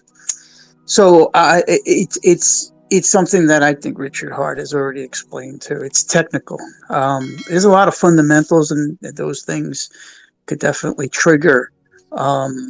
But it's not one that trigger was basically tapping a well that was just about to explode because of the pressure of the oil underneath the ground. So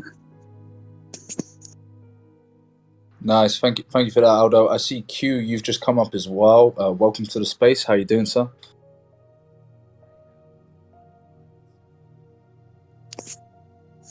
Yeah, guys, I find it annoying when I'm talking on this Twitter, and I could only talk on it like a phone, and YouTube alerts come up and hit my ear, and the video starts playing.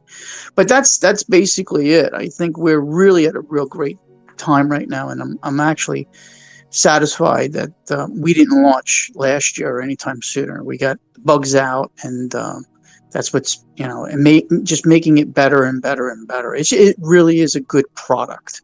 I mean, you look at it; it is a product, right? It has it has something to do, and basically it does it well. It's cheaper on gas. That how many transactions. I'm not going to run through it, but it's just perfect timing right now. If now is the time, this summer or right now, because we're at the beginning of a new season, and I think we're definitely looking. If we look back at the charts, we're going to say, yeah, we were definitely at the beginning of a bull market. I think to touch on that as well. I've talked about it on stream before, but the delay's been important because what's been built out has been just as significant as what's been built. So what's been built by the devs and with PulseChain, the things that have been built out, the creators, the people that have brought things around PulseChain, the PulseChain projects have just been as significant, and they come with their own communities, some of which intermingle, but a lot of which start to bring options and optionality to the chain. And that's been important, whereas there's many ghost chains that are out there. There are many things that have launched and haven't been used. They've not been as popular. The things that have been built out have been extremely significant to the chain itself. I see Q, you're there as well. How are you doing, Q?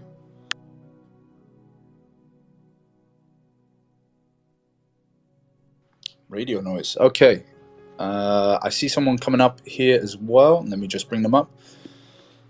Hey, Super Ninja, how you doing, man? He won't hear you until he's fully connected. Yeah. Hey, what's up? Nah, I didn't hear nobody. If y'all said something. I'm on break at my job right now. I think I got 15 minutes left. Anyway, yeah, rip Q. Q didn't say nothing. So I'm about to come on here and say something. What's up, everybody? Yeah, just to say, Super Ninja, I was inviting you up, saying how you doing, how's your thoughts, how's your thoughts on PulseChain, and thanks for taking the time out on your break, bro. Oh yeah. Been doing some bull crap, but I need to start not doing bull crap and just be patient and wait for PulseChain. Anyway, I was trying to. Okay, so I had bought some of that. Do I want to say that? I don't know if I want to say that. Oh no. Okay, let me ask this question here. You guys know about the wait token, right? Yeah, the Zero Exos token for waiting long enough. Okay, so yeah, I was talking in one of the spaces yesterday, and they were telling me what is the weight token. I was looking at the website yesterday. It said it had a whole bunch of coins on there that hadn't came out yet. Or It's an incentive, or I wouldn't even say it's an incentive. It's a giveaway. As far as what I remember, him first pitching was if you sacrifice for any of the RH products and maybe some other things. I thought it was mostly RH products. Then you're going to get this airdrop, and the longer that you wait before PulseChain goes live, then the more of that token that you will receive. So I think it had some kind of algorithm to give you more volume based on waiting longer. free fucking money, huh? Free coin. Yeah, I don't know what the claim is as far as the dollar value, but I think that he's been talking about it a lot, and I don't know who's providing liquidity, but yeah, it's basically free money. That is insane, man. Yeah, yeah. I'm still, I'm gonna be claiming. I'm pretty sure it's easy, but I'm gonna be claiming Hedron for the first time here soon because I know you got to do that before you end your stake, your hex stake. But yeah, I'm gonna have to teach myself how to do that in real life on real Ethereum chain. I've been messing around with the PulseChain mainnet. I mean testnet PulseChain testnet v4. Trying to familiarize myself with that, but I guess I'm still kind of a noob to crypto. But I think I got lucky and stumbled upon Richard Hart whenever I was trying to figure out how to mine crypto. I was doing research on how to mine Ethereum, and I saw a YouTube video of Richard Hart's. Like, he had a colorful shirt with a hexagon on it. I'm like, you know what? I was about to click on the video with Vitalik on there, but let me click on this video, see what the heck this shirt is. Or whatever. Colorful shirt. I don't know. Yeah. Absolute pleasure for you to come. It's a pleasure to have you in the community, man. Also, Hedron and ICOSA, I personally think is a undervalued derivative. There's a great guy who's actually in this chat right now. I'm going to shout him out because I got a lot of love for him. Crypto Sloth. Go check him out. He does very good tutorial videos on that, and his kind of focus, his niche is on Hedron and ICOSA. So go check him out, Crypto Sloth. I see a couple more speakers coming in, so I'm going to say hello to them. David, you were the first one. Hi, how you doing, man? Not too bad. Yourself? Good. Doing well. Good. How's things? I only just came in just because someone was mentioning about the weight token, and I was like just in the process of trying to claim it. I claimed it on a different wallet, but I want to, now that it's coming closer to the release. But I just wanted to say, like, the gas fees are so high that I don't even know if it's even worth it at this point. I feel like you can just buy it straight out. I'm pretty sure it's on the market. Yeah, he hasn't said what the use case would be, but because first you have to even like check if you're eligible, and it's a big gas fee just to even check, and then to actually claim it. Yeah. You can see what your how much you got before you pay the gas fee. I think you have to check. I tried, and then when I went to check the legibility, it said it was like a $60 gas fee, just to check. At the bottom, I looked yesterday. I was playing around with it yesterday. At the bottom, it says something about you can check for what is it called? A demo or something at the. Yeah, you can claim it, but one of the things is you got to check whether the gas fees on the ETH is going to be too much for it. Kawa, I see you've come in as well. Hello, how you doing? Hey man, what's going on? Good. Did you want to share your thoughts? Well, I'm actually, I guess, looking for some clarity. So just trying to mentally prepare myself for launch. So let's say, you know, once the mainnet goes live, it's confirmed. The first thing somebody would do is to change the RPC settings and move on to, you know, PulseChain, and then perhaps be able to do ratio trading.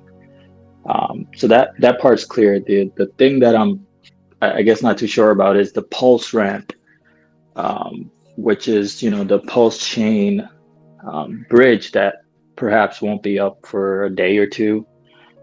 So to connect to that, like if I'm on the other side, let's say I'm on an ETH, and I like, would you be able to connect to that to, you know, bring assets? So which network would I be on? Can I be on either network, Pulse or ETH, and then connect to Pulse Ramp, or would it know, you know, would it know both networks at the same time? Like, does that make sense? The question makes sense. Not completely. So you're talking about Pulse Ramp, the bridge coming across. So once the bridge so prior to the bridge. Well, yeah. So if I want to bridge over from Ethereum into Pulse, let's say I want to move some assets from ETH into PulseChain, what network would I have to be on? I would have to be on ETH and then connect to go, and then go on that website.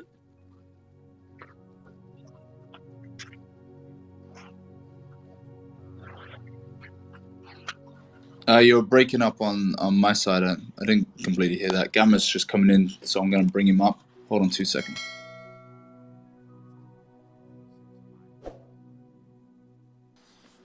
Gamma, you can probably speak better to this.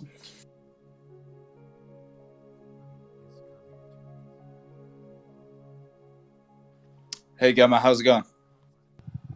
No, it's really good.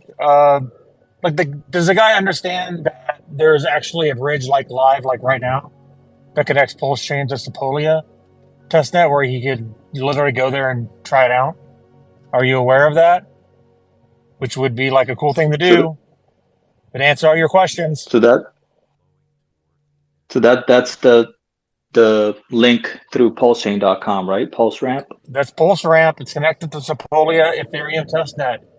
If you're on the Ethereum side, you'd be connected to the Ethereum mainnet, and then you would be bridging the Pulse chain.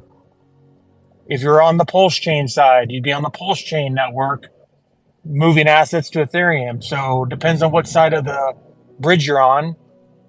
And then you're on one network, you do your bridge, and then you need to switch your network to get to the other side to claim your tokens on the other side. Right? So you're actually on both networks. Depends on what step of the process you're on and which direction you're going. So once you bridge to the other side, when you say claim, is there a process, or it just shows up as soon as you switch over to the other side? It's called claim. So you need to claim it. So you do a transaction to claim the tokens on the other side. Where either Ethereum or PulseChain, depending on, test it on PulseRamp. PulseRamp works great. And it's all free money, right? It's all test tokens. So you can do it for free. Awesome. Thank you. Yeah, that's a bit above my pay grade. How you doing, Gamma? How's things? That's good. No, I'm doing an errand, so I thought I'd hop in. I saw Twitter Space, and I try and hop in Twitter Spaces if I'm available. So you know what I mean? Yeah, I saw a great stream with you and RH Max, man. It was great. I really enjoyed it, and I'm loving the fact that you're tweeting quite a bit, putting stuff out there. It's been fantastic. You and Brett have been putting a lot of stuff off, and I'm really appreciative of it. How come? My question to you is, we're seeing more of it ramp up. Is there? Maybe I shouldn't ask this. I'm going to ask it anyway.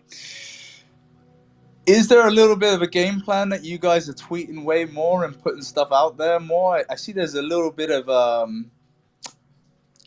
you, Richard Hart, and also Brett putting stuff out, similar times, talking a lot about PulseChain. I don't know. It seems to be very coordinated. Some people have said that. Some people have said it might not be coordinated. It might just be pure luck. Well, I know that I'm not telling Richard what I tweet or Brett what I tweet.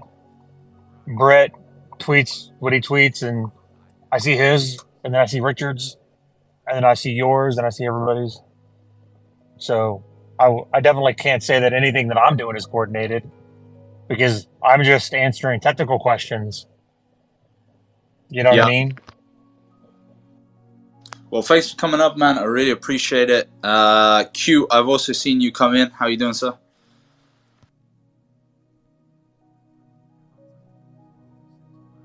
Yeah, we're not going to get anything from Q. Anyway, guys, I'm going to wrap up the space. I really want to appreciate everyone who came in. Q, you good? Go ahead. Yeah, hello. Yeah, hi. Sorry, I didn't turn my mic on. And I'm just happy to be here. I've been in the community for quite a while. I'm also happy to see that I think the community members seem to be getting on a lot better than they were. A couple of seems to be a little bit. Obviously we've all been waiting all this while. I'm just really happy. I don't know if anyone has noticed, but I just one of the Pulse devs just pushed something through on GitLab, and it had, I was just reading it. I had something mainnet written on there, so I don't know if anyone can just have a look and see what that means. But maybe that's what we've all been waiting for. But literally now, it's a couple of seconds ago, the dev has just push something through on GitLab. So yeah. You'll know when mainnet goes live, because it won't be just a commit. You'll see clients publish. So everybody who's curious, you should follow the GitLab for client updates. Right. Okay. I saw mainnet. Just something written on there, but I just thought it might be our lucky day. But anyway. Yeah. You heard it from Gammy here first, man. So appreciate the question and thanks for clarifying that, Gamma, as well. Guys, thank you very much. I really appreciate everyone that came in. I'm gonna wrap this up because I do have to go, and I got like 10 calls coming in, so I appreciate everyone that's come in. If you've liked this, please share it. It is recorded as well, and if you need a copy, just let me know. Thank you, everyone, for your thoughts and opinions. And it was very spontaneous, but I appreciate everyone coming in. Go follow some of the guys who have been speaking today. Go like their stuff. Go watch their streams. Stay positive. And hey, man, only 2 more weeks. All right, guys. Cheers. Appreciate everyone.